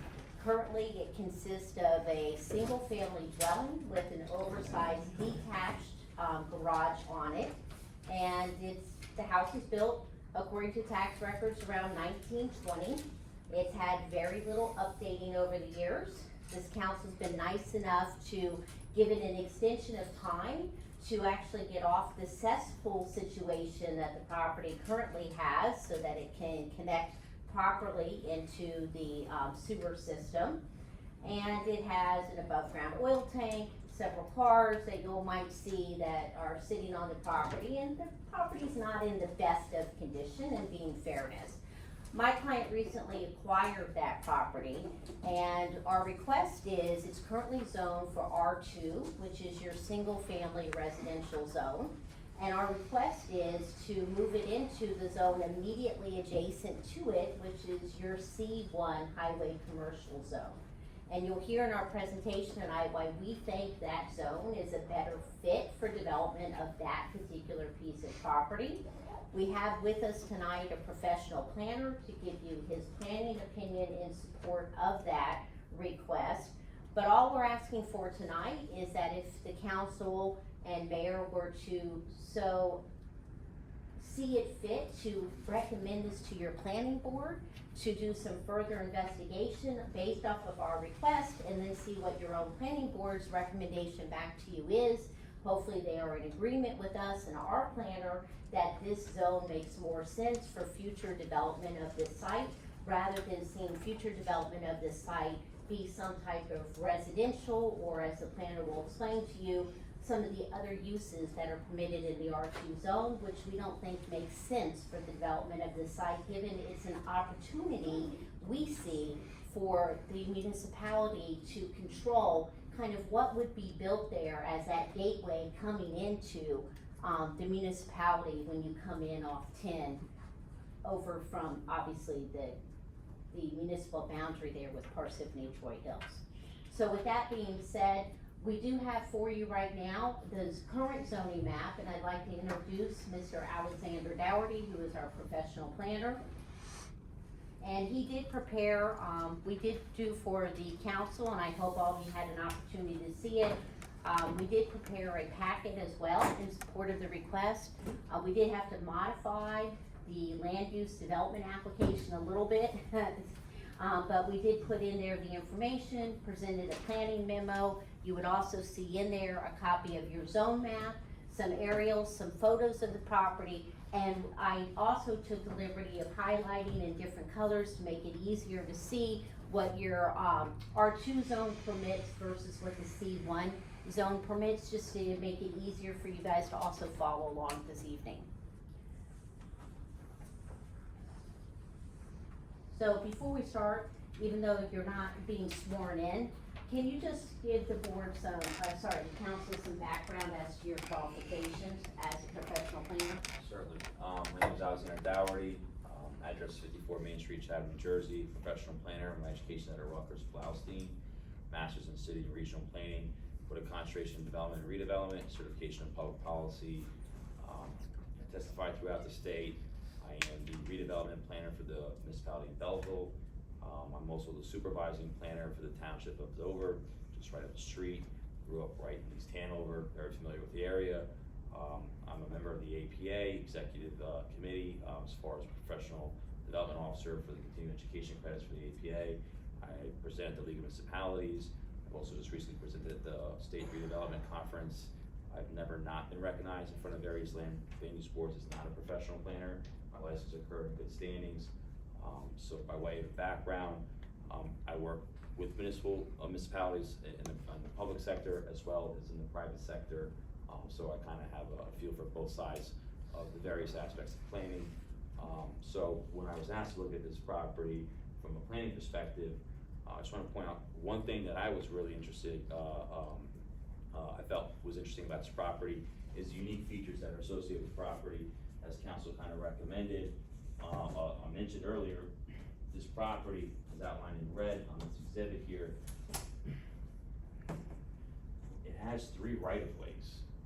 When I look from a land use perspective, as a land use planner, and what's best for land and the use of that land, I couldn't think of anything more suitable for commercial property than 3 public right-of-ways. I mean, when we talk about commercial and opportunities here, the site location is what makes it suitable. We're not gonna put a 7-Eleven in a residential neighborhood. It's not ideal, right? We're not gonna, so for commercial, seeing Route 10 here, seeing Route 53, having this kind of jug handle here for Taper Road.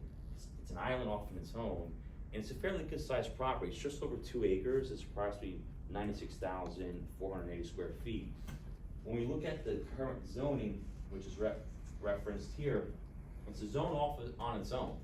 It's the R2 zone. As council indicated, since 1920, the house has been associated with the site, still on a cesspool, which is actually a grade lower than the septic system.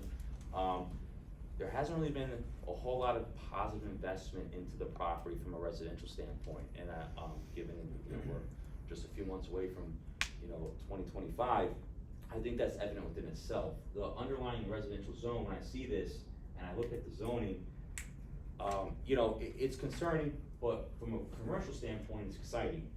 In my exhibit packet that I presented, a little brief memo about the property, on the second page, you'll see that the C1, which is essentially about these 3 lots right here, outlined here, abuts the property. So it's not too far off from the C1.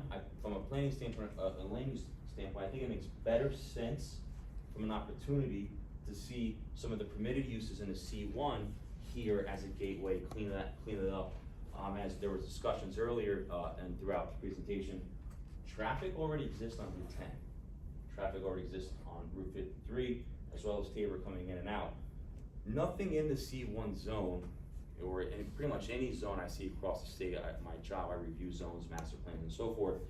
There's nothing in that zone that would essentially draw an outside population to come visit the site. Unless you're giving out free gold, you have the Fountain of Youth coming at the site, nobody from New Brunswick or Atlantic City is gonna come here to visit the site.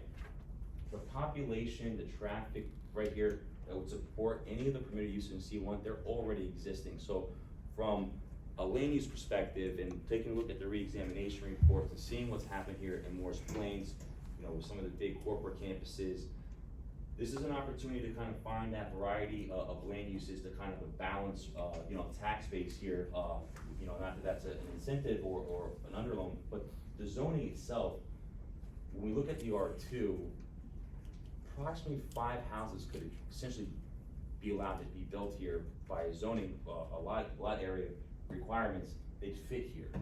It's never come to this, from my understanding, come to the municipality, hasn't manifested, house been since 1920. I think that speaks volumes about it's not really suitable for residential. When I look across Route 53, we do have Foxwood Drive.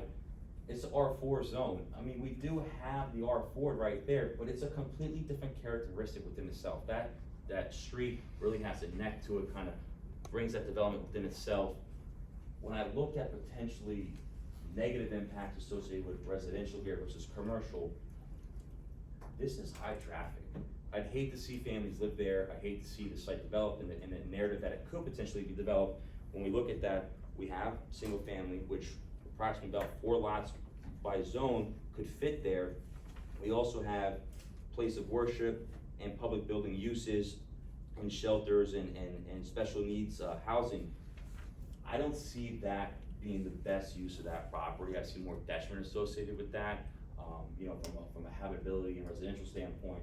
From commercial, I see a lot of opportunities. I see an opportunity to provide a gateway to the community, really see that site develop to its full potential. It's on the outskirts of town. It's not in the middle of a residential neighborhood or the middle of the downtown. So it serves the community coming in and out, as well as the traffic that already exists. There's employment opportunities associated with commercial development that's affiliated with the C1. I see a lot of positive benefits that have the undertone that match your master plan, your re-examination report, as well as advancing the goals of the MLUL, Municipal Land Use Law. But when I look at the C1 zone, there's a variety of uses that could go there. And again, they're nothing unique. They're pretty, cookie cutter across the state commercial zones. But we have opportunities as far as, just to name a few, adult centers, art galleries, art studios, automotive repair, automotive sales, automobile sales parts, bars, taverns, car wash, child centers, contractor services, convenience stores, craft distilleries. We have healthcare services, health or fitness centers, indoor commercial recreation, instructional school or studios. We have public buildings or uses. We have restaurants, retail food establishments, retail nursery, retail pop-up, retail services, retail stores. We also have urgent care medical, vocational school, warehousing, supermarket, wineries, a very broad stroke of what could potentially be there that I feel would capitalize and do well within these three right-of-ways. From a residential standpoint, I'm not seeing that. I think what it manifested, this house has been since 1920s. Typically in zoning, when we look at land use, we like to recognize what's already existing when we look at zoning and so forth. So a house built in the 1920s, when we talk about why it might be zoned the way it is, the house was there, fairly early on, a little over 100 years now. When we look at the potential of a C1 rezone, again, it's right there. I think there's good continuity here. As far as impacts here, this is a very heavily traveled road, Route 53 as well as Route 10. If this were to be commercial, I don't think there'd be any negative impacts here with Foxwood. This is kind of off by itself. It's got good buffer. It's got good distance. But when we look at this opportunity here to catch this, I look at it. There's this residential coming in and out of there, driveways, so forth. Balls going in the street, kids, family. I don't like that from a land use, from a planning standpoint. Again, 3 right-of-ways. When I look at potentially any community I would work for, where would I put the commercial zone? I'd put it where there's some strong traffic and right-of-ways in that regards. If the mayor and council were to see this fit to recommend to the planning board, I believe from a planning standpoint, we advance many purposes of the municipal land use law, as well as your re-examination goals of your master plan. Purpose A, to promote the public's health, safety, and general welfare. The current residential designation does not adequately promote public health, safety, and general welfare. We have high traffic, noise, we'll have the elevated noise levels there, the air pollution, the vehicle congestion. Again, the environment's really not conducive to wholesome living from a residential standpoint. We'll advance purpose D, avoiding conflicts with county and state planning. When we look at the essence of planning and zoning, we want to take effect where these county state roads are, where the county visions are. We don't really see a lot of residential homes on Route 10. Sometimes we have a few of those relics hanging around from back in the day, but it's not really meant for residential driveways and so forth. There's plenty of engineering regulations as far as where you should put driveways, if there is a state road and so forth. So I believe we would be supporting that narrative with county and state planning by kind of, putting commercial uses in appropriate locations on commercial corridors instead of residential. We'd have purpose G, providing sufficient space for a variety of uses. I believe when we look at this opportunity here for commercial, it really opens the door for a variety of uses that could be amenities for the communities, employment opportunities for communities, and development that side to its fullest potential. Purpose H would be transportation routes and preventing blight. When we look at this, again, Route 15, Route 53, Route 10, this is an isolated condition here with this property. I'd almost really call this almost a spot zone. I don't know how it ended up as R2, other than the fact that there was already existing residential there from 1920. But nonetheless, rezoning it to the C1 will allow for permitted commercial development that would address the potential blighted conditions. I'm not saying that the residential house there today is blighted. It is on a cesspool, it's not even on a septic system. There's been little reinvestments to the site to kind of bring that up. Sometimes when you drive past it, you don't even know the house is there. It's a little overgrown.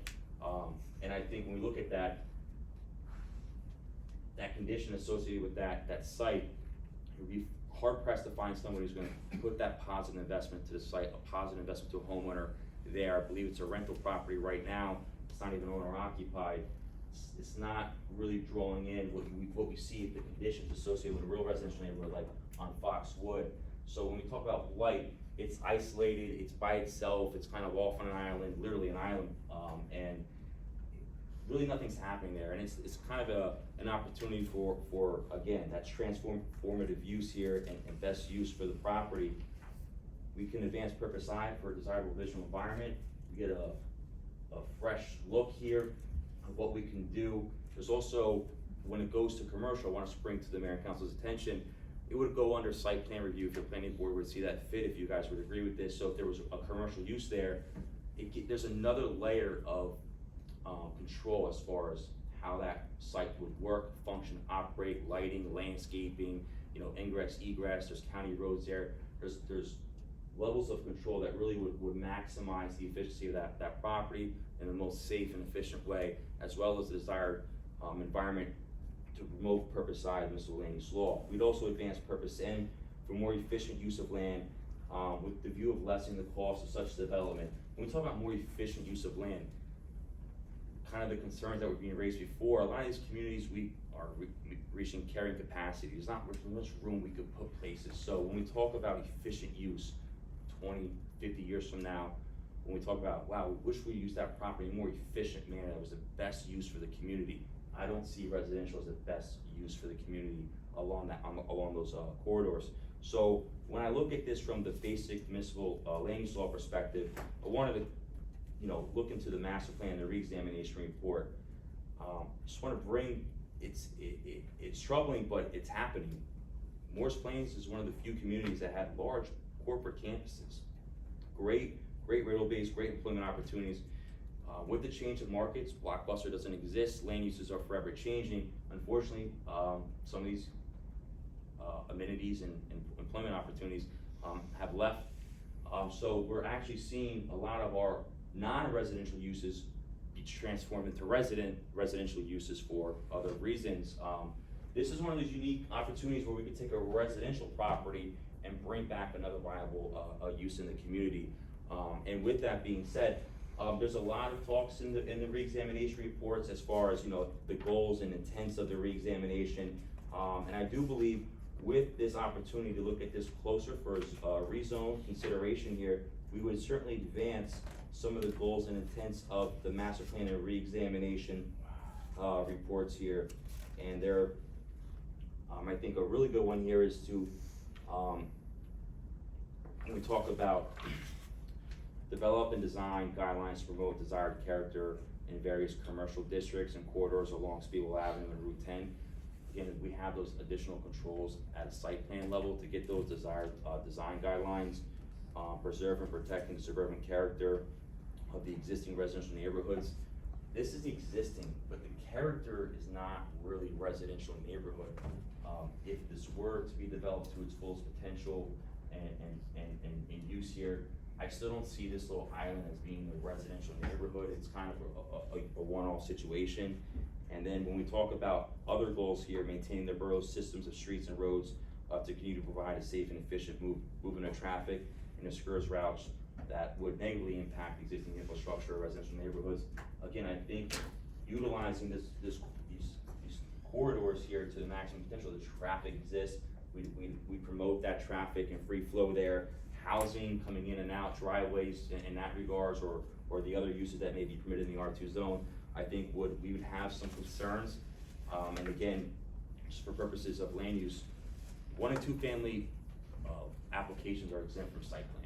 So you don't really have that level of control as far as how the site functions and operates. Certainly it's county and state roads depending on this is county, but you would have to go to the county to get those curb cuts and so forth, but it's not the same kind of level of control and oversight as it would be with the site plan and the commercial use. So I think for purposes of this assessment and evaluation, when I look at the zoning here, we have that C1 corridor dotted right along Route 10, business corridors, office business. Then this R2 kind of jumps out of nowhere.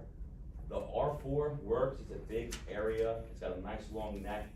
This, from a R2 perspective, it's jumping out at me as a missed opportunity and a way to really, bring a nice gateway corridor coming in and best serving the already established community as they come in and out along these major throughways here.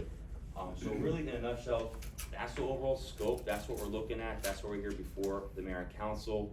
That this property is a one-off, isolated, unique situation that I think should be considered at the planning board to see what their determination is, if they agree with my assessment and for recommendation.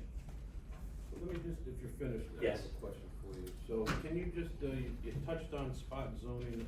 I was asked a question about spot zoning. Can you differentiate that a little bit for me, for council? Certainly.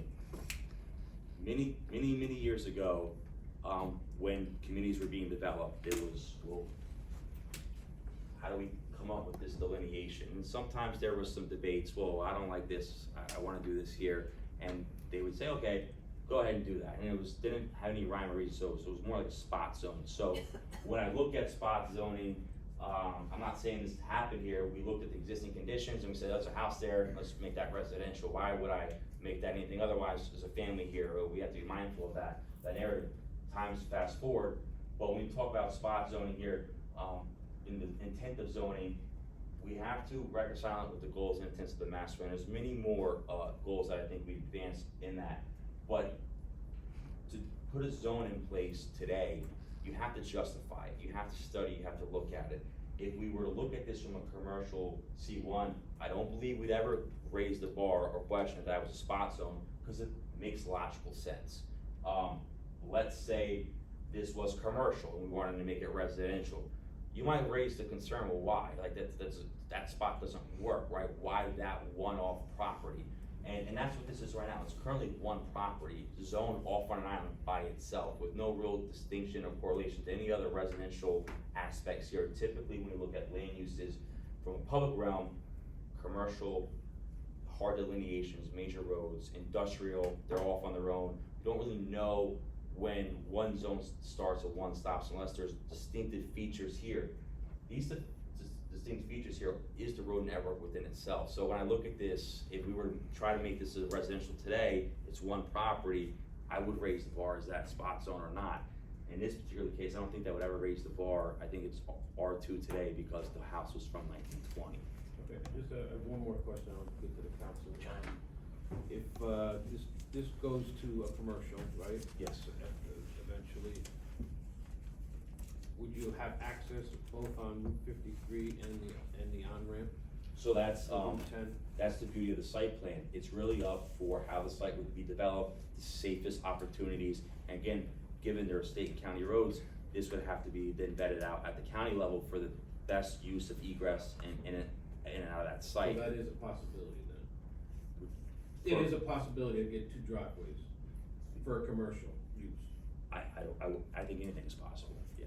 And if that were to remain residential, would it be, of course, we don't know obviously, but is there a potential that there would be 5 driveways coming out? Well, that would be a major a subdivision that would have to get approved, but currently, right now, the underlying zoning has the potential to produce approximately 5 houses. Variance free, I think there'd be one minor variance for 5 lots there. But those 5 driveways, that major subdivision, that would still need approval, but residential up to 5 houses would be essentially permitted use at this location. We'll start with Nancy.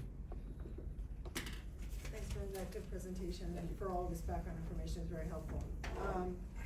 So, I don't know if you were here earlier, but we have a grant that was just approved for a walkway along 53 that's gonna sort of go kind of near this prospect on your map here. It travels along 53 and then it goes, I believe, right on that prospect, right? Goes Yeah, here. it crosses over here. Right, Comes over crosses here. And then crosses the street and goes down that side. Yeah, so. Yep. We also have a lot of new residential development along 53. When I say new, I mean in the last 10 years. We Yes. have 260 Tabor Road and now we have all those other developments. The affordable housing. Yeah, so if there was some type of a retail hub here, I could envision residents along that corridor wanting to walk to this property, you know? So is there a potential, I mean, is making it a gateway sort of intimates that people are gonna be flying off the highway and then flying onto the highway? Is there a way that this could be developed commercially but also be accessible to people who live in the area? I think anything is possible, and you know, when we come off the highway, and to many of the residents, you know, comments earlier about, you know, I want more lane speed, you know, don't go into those crosswalks, don't speed that regards. This is a fairly long kind of entry point, it's a little dark right here, but being able to develop that site would be an opportunity to put other traffic calming, crosswalks, flashers, that kind of stuff for that population to access that site. Personally, as a planner, I'm not an engineer, I would not want to cross Tabor Road or Route 53. I personally would not. I think it's more of a auto-centric kind of island off on its own. But if there was an opportunity to enhance pedestrian safety and crossings, that would come with a commercial site. What about any wetlands or any kind of repair, I don't know what those terminology is, but like anything there that's concerning environmentally, because there's so much of it is undeveloped? I can answer that question, not the planner, because I helped the client in doing the due diligence, and the simple answer is no. The fortunate is because it has been used as single-family residential since the 1920s, even though, yes, it has a very old cesspool system on it, it has an above-ground oil tank on it, and it hasn't had any of those history of uses that often you hear about that can cause a problem. So when our client did their phase 1 investigation, their wetlands investigation, none of those things were prevalent that would cause an issue with being able to develop the site. So you don't see any impact on nearby residential flooding or anything like that? Those Well, if trees won't come anything, if down? you develop it, right, Best that's one of the practices. things, is it would be required, because it would be a major site plan application with that amount, as your own engineer can indicate, the controls that are in place that would have to be for the drainage, the runoff, stormwater regs, all of that would now be heightened. If anything, it would make this property better and help any surrounding neighbors that are experiencing any water runoff conditions because of the existing grades on the site. And do they have a tenant in mind already? One or more? One or more, no. We've had several people approach us, but at this point in time, without knowing if it's even viable to go with the commercial development versus the residential, it's really like putting the cart before the horse. And in fairness, some of the things listed, as you know, in your C1 zone would not be the best fit for this property, right? The C1 zone has a lot of uses to it, but a lot of those uses in there are very good potential for the zone, and those would be the things that our client would be looking at. Thank you. Mhm. Thanks. Dennis? Nancy took my question about any occurrence, application in, so you're saying no, there's nothing. It's residential. Right, Well, it's so you residential now. you wouldn't, until we get this done. Right. The area to the north, is that Parsippany? Yes. Where's the Right. border? Yeah. Where's the border of Morris Plains? Is it- Essentially with the yellow line on it. Yeah. But I'm saying on there's the that- left. This is the property right here. Right, and just to the north of that, is Just when you that, go under the bridge, under the bridge becomes Parsippany, correct? Denville or Parsippany. It's Okay. Parsippany. Yeah, this is Parsippany as well. I'm sorry, no, it's like like an ice cream cone there, right? So that just above the 300 Tabor Road. Purple line. This space Correct, here, correct. that's DOT property. Well, I was gonna say, it's a utility right away, no, it's, Yeah, exactly. Yeah, so that was my question, if you could just show what the DOT property is on there. So the DOT property is this little cap, this, as you call it, the ice cream, and this is the cone. So this is DOT property, it's government owned, you'll. so it's gonna whatever stay they want, pretty yeah. much. Yeah, and I'm confident, as a planner and watching these and being part of these processes, I'm confident that if this were to be, a staple for the community, that, you know, this giving, it would have to be vetted at the county and DOT levels in that regards. There's an opportunity also to have, you know, this to be manicured to some degree and kind of, you know, kept clean. I think it'd be in both parties' best interest, because again, having that proximity to Route 10 off of 53, having these three major right-of-ways, that's what really makes a commercial site viable. So having that visibility and that exposure, would certainly bode well for both and keeping that island clean. I agree. Joe?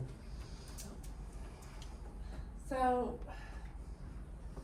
you said that, I know that obviously it's not zoned for businesses at the current time, that you had some interest. Can you give me, and you don't have to obviously name a business, but what classification of business has expressed interest so far? It's been a variety. We've had some questions about maybe some type of retail, what we would call store, fit into your retail store service.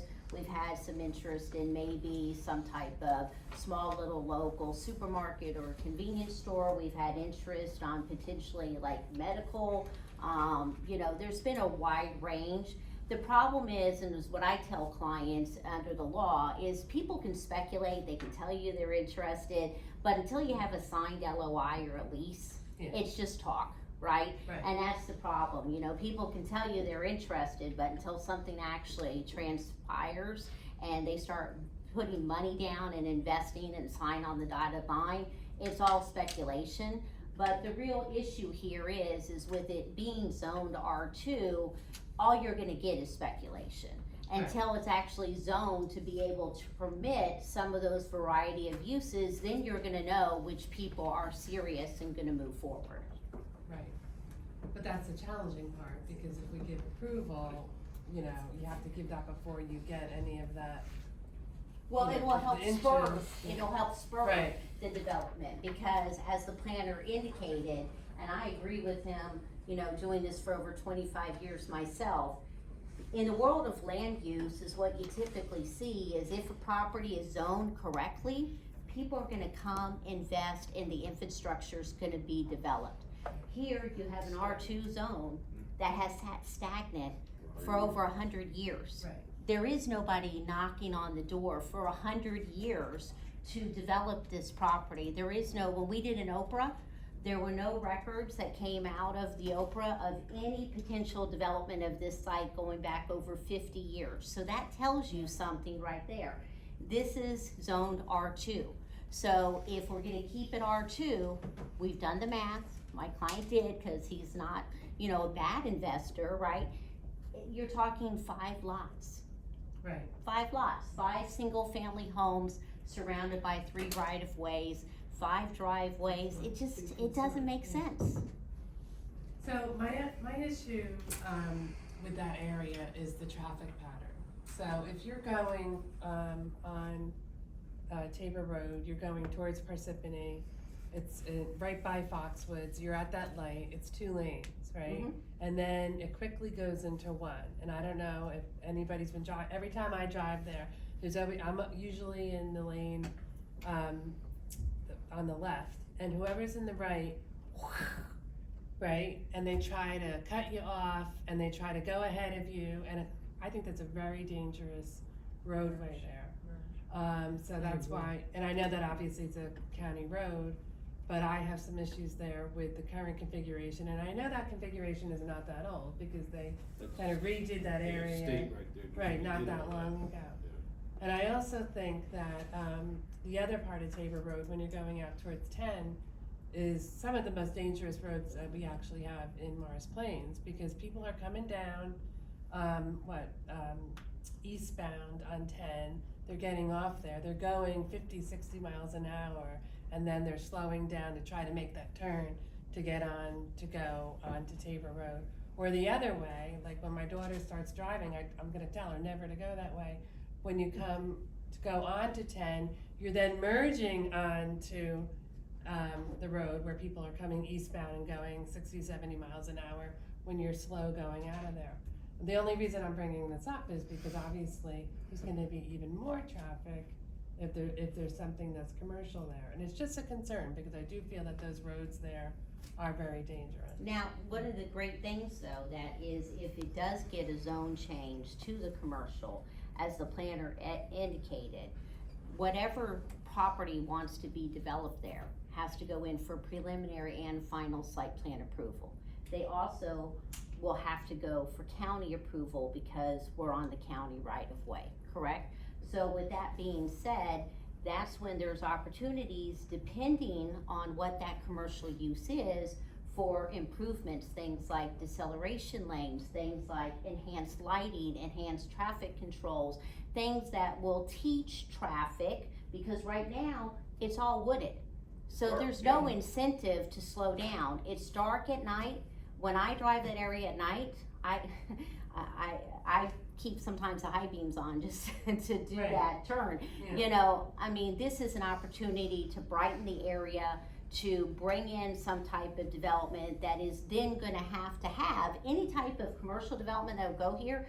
Don't be mistaken with your board engineer.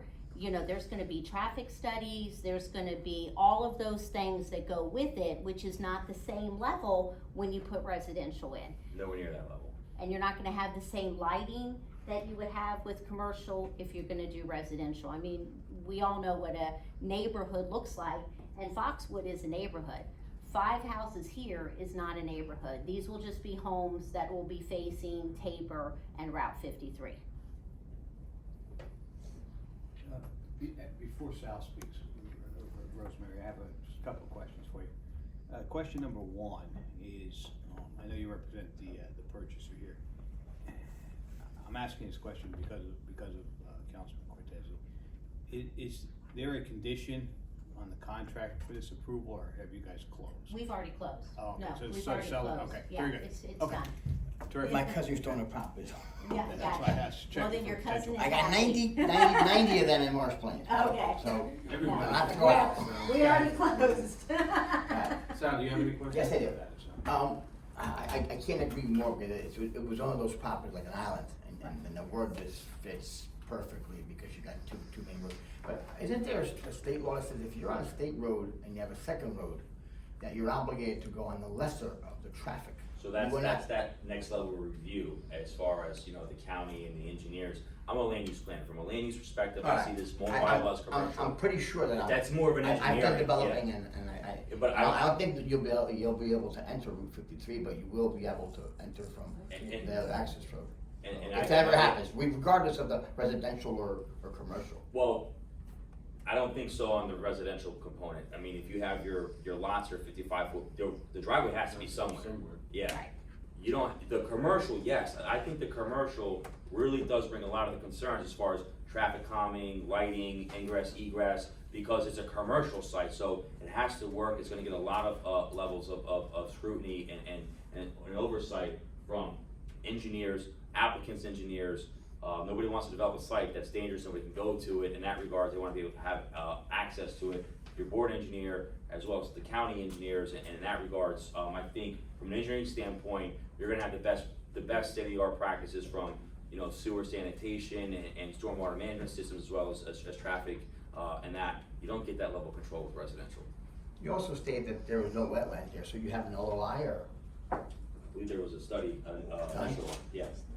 We don't have an LOI in hand, but we did have a wetlands expert go out and do check that, out. correct. Okay. You know, we do have a lot of trees, so obviously removal of trees is gonna Oh, we're cause coming up with a new tree ordinance, be replacement. careful. Yep, see? You have to abide by it, regardless of whether So there's that or might not. allow additional trees for other areas of the municipality that's looking for some of those new plantings, cause that's what your tree ordinance provides for. But yes, obviously it's a very heavily wooded site, so several of those trees are gonna spawn tree replacement. How many can go on the site depending on what type of commercial use is done, as well as enhanced landscaping, things of that nature.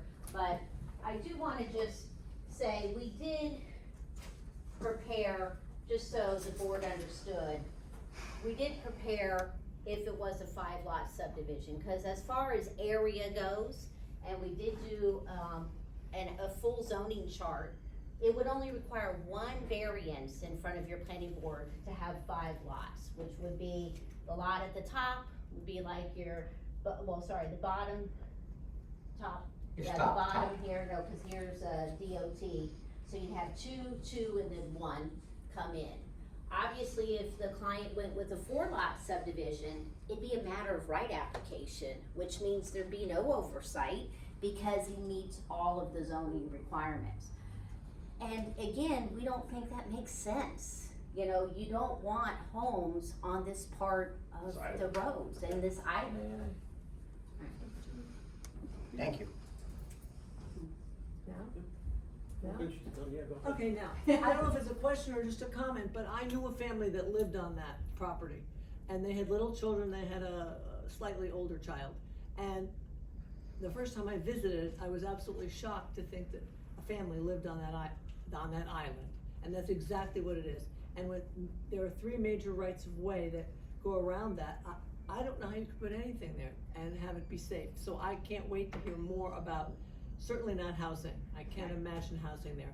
But commercial, I'd like to know more about it.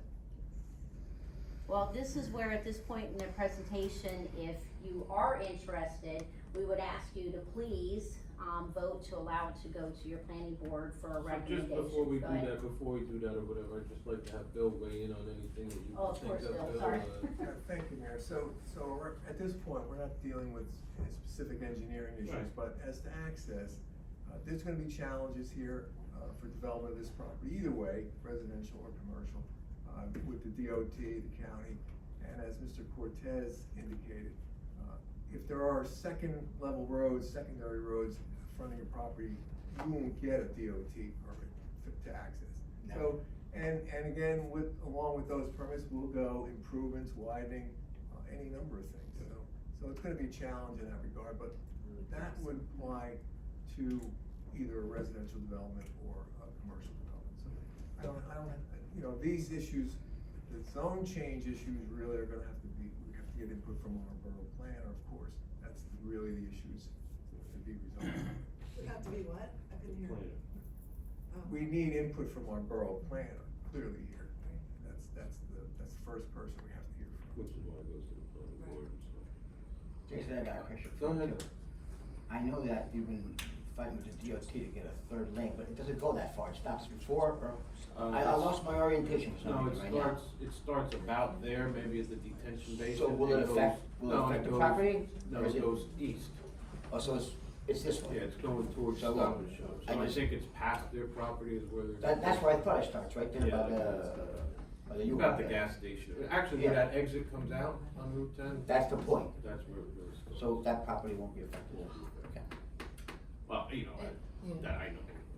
Well, it almost seems too, on 53, when you're heading towards Parsippany, there's really not much you're gonna be able to do there either, cause you have to narrow the road to go under the bridge, right?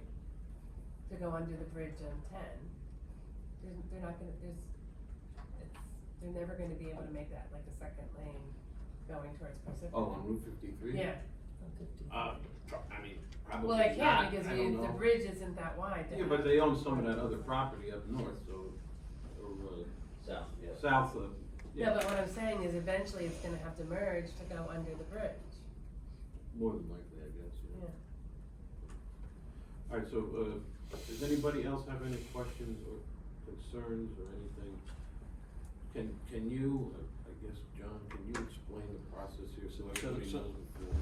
Just so the board's comfortable and you understand the process, what council here is doing tonight and what the planner's advocating for, from a planning perspective, is a change to this particular lot of land from what's currently zoned as an R2, currently zoned R2, to eventually a C1 zone change.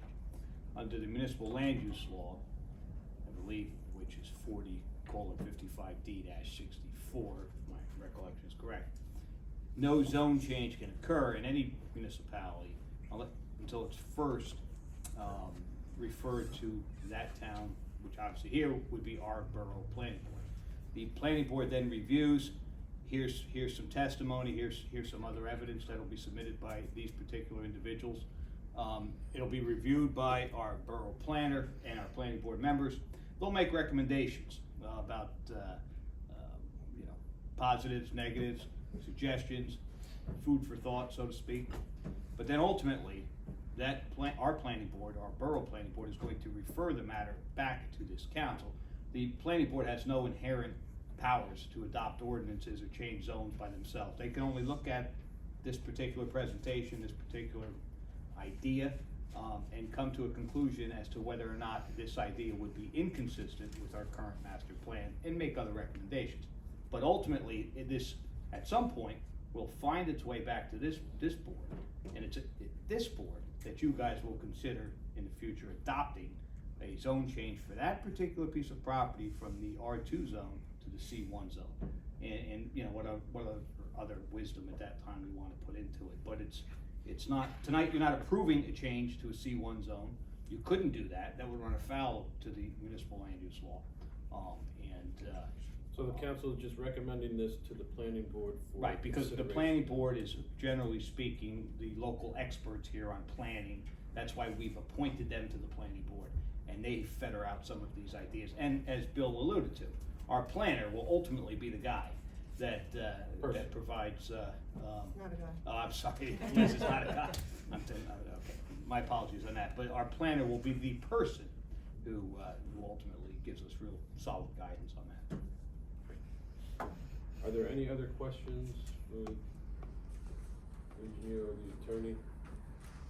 Can I just ask, why isn't the planner a part of this process now? Well, you mean tonight? Yeah. Well, because in theory, first of all, the planner doesn't generally attend these meetings, Well, I know. but in theory, you have the right tonight to say no, and say, we're not interested, and we're not going to the planning board. That's always obviously within your purview too. So I think that the thought process here would be, first thing you have to do, if you're the owner of the property, is to get this council's blessing to go to the planning board. And then it's once you're at the planning board, from the owner or the applicant, or however you wanna deem them, from their perspective, it'll be at that forum and in that jurisdiction where a lot of this will be discussed. And that's probably where it would be appropriate for the planner to give his overview of it. And then, again, send back their recommendations and their conclusions to us or to this body politic to ultimately make the call as to whether or not you want to adopt an ordinance down the road, changing that particular piece of property to C1 zone. You know, I mean, ultimately, the planning board could come back and say, yeah, it's not inconsistent with the master plan, and you guys may decide down the road, well, we're still not changing. You still could do that too. I don't wanna get too far ahead, but there's a process. This is step one in the process, but you generally wouldn't have a planner here tonight for that particular reason. If I may just add one or two things. As a planner for municipal government, it's different when the owner of the property is approaching, an administration, the community at large, to look into the property that they own. As a planner, I wouldn't recommend or rock the boat and say, hey, we should, take this site, this, deteriorated site, the poor, substandard condition site, and zone it something else. It might be controversial, and what you also would do too is, if they were to make a positive investment to that property, they'd have to go get variances because they'd be expanding a pre-existing non-conforming use. So we simply don't like to do that on our own turf unless the property owners of that property want to encourage the municipality to take action. In this case, we have a property owner who recognizes the really limited options with the R2 zone. So no fault of the planner, not recommended. We don't typically like to do that. No, I only ask because if they can give us guidance in terms of the different things that are in the document that could potentially be there, and that's the hard part that we deal with. And That's why trust it's me, still- they will do that at your planning board level. Right.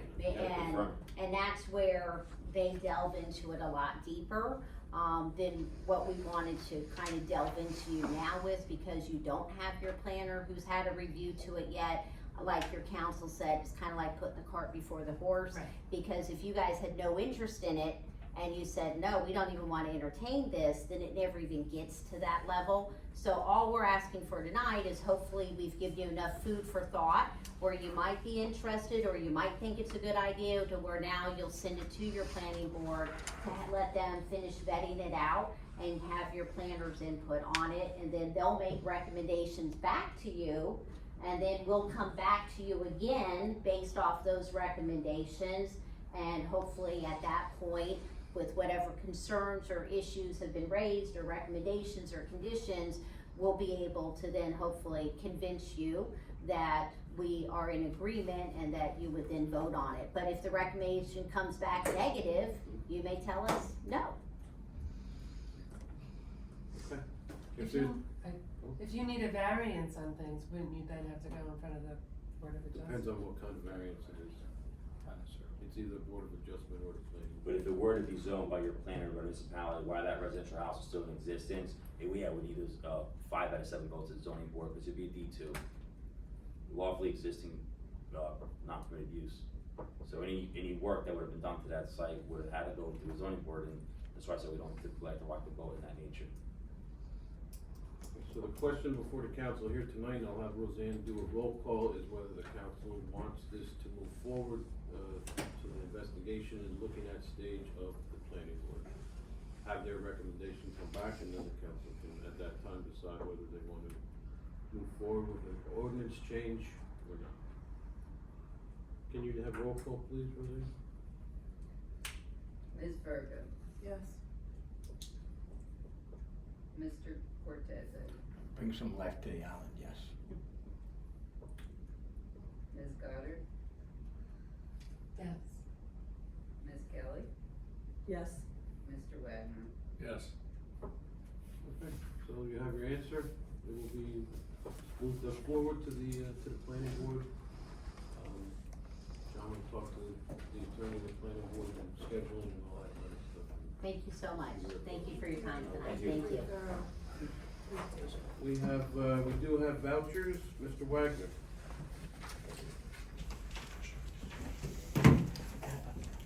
Checklist dated October 17th, 2024, in the amount of $1,477,680.77. Is there a second? Second. Roll call, please. Ms. Virgo, Yes. Mr. Cortez, Yes. Ms. Goddard, Abstain. Ms. Kelly, Yes. Mr. Wagner. Yes. We have no need for an executive session. Do I have a motion to adjourn? Second myself. All in favor? Aye. Opposed? Abstained? The ayes have it. Thank you, everybody. Thank you to members of the public for coming out and giving us some great ideas.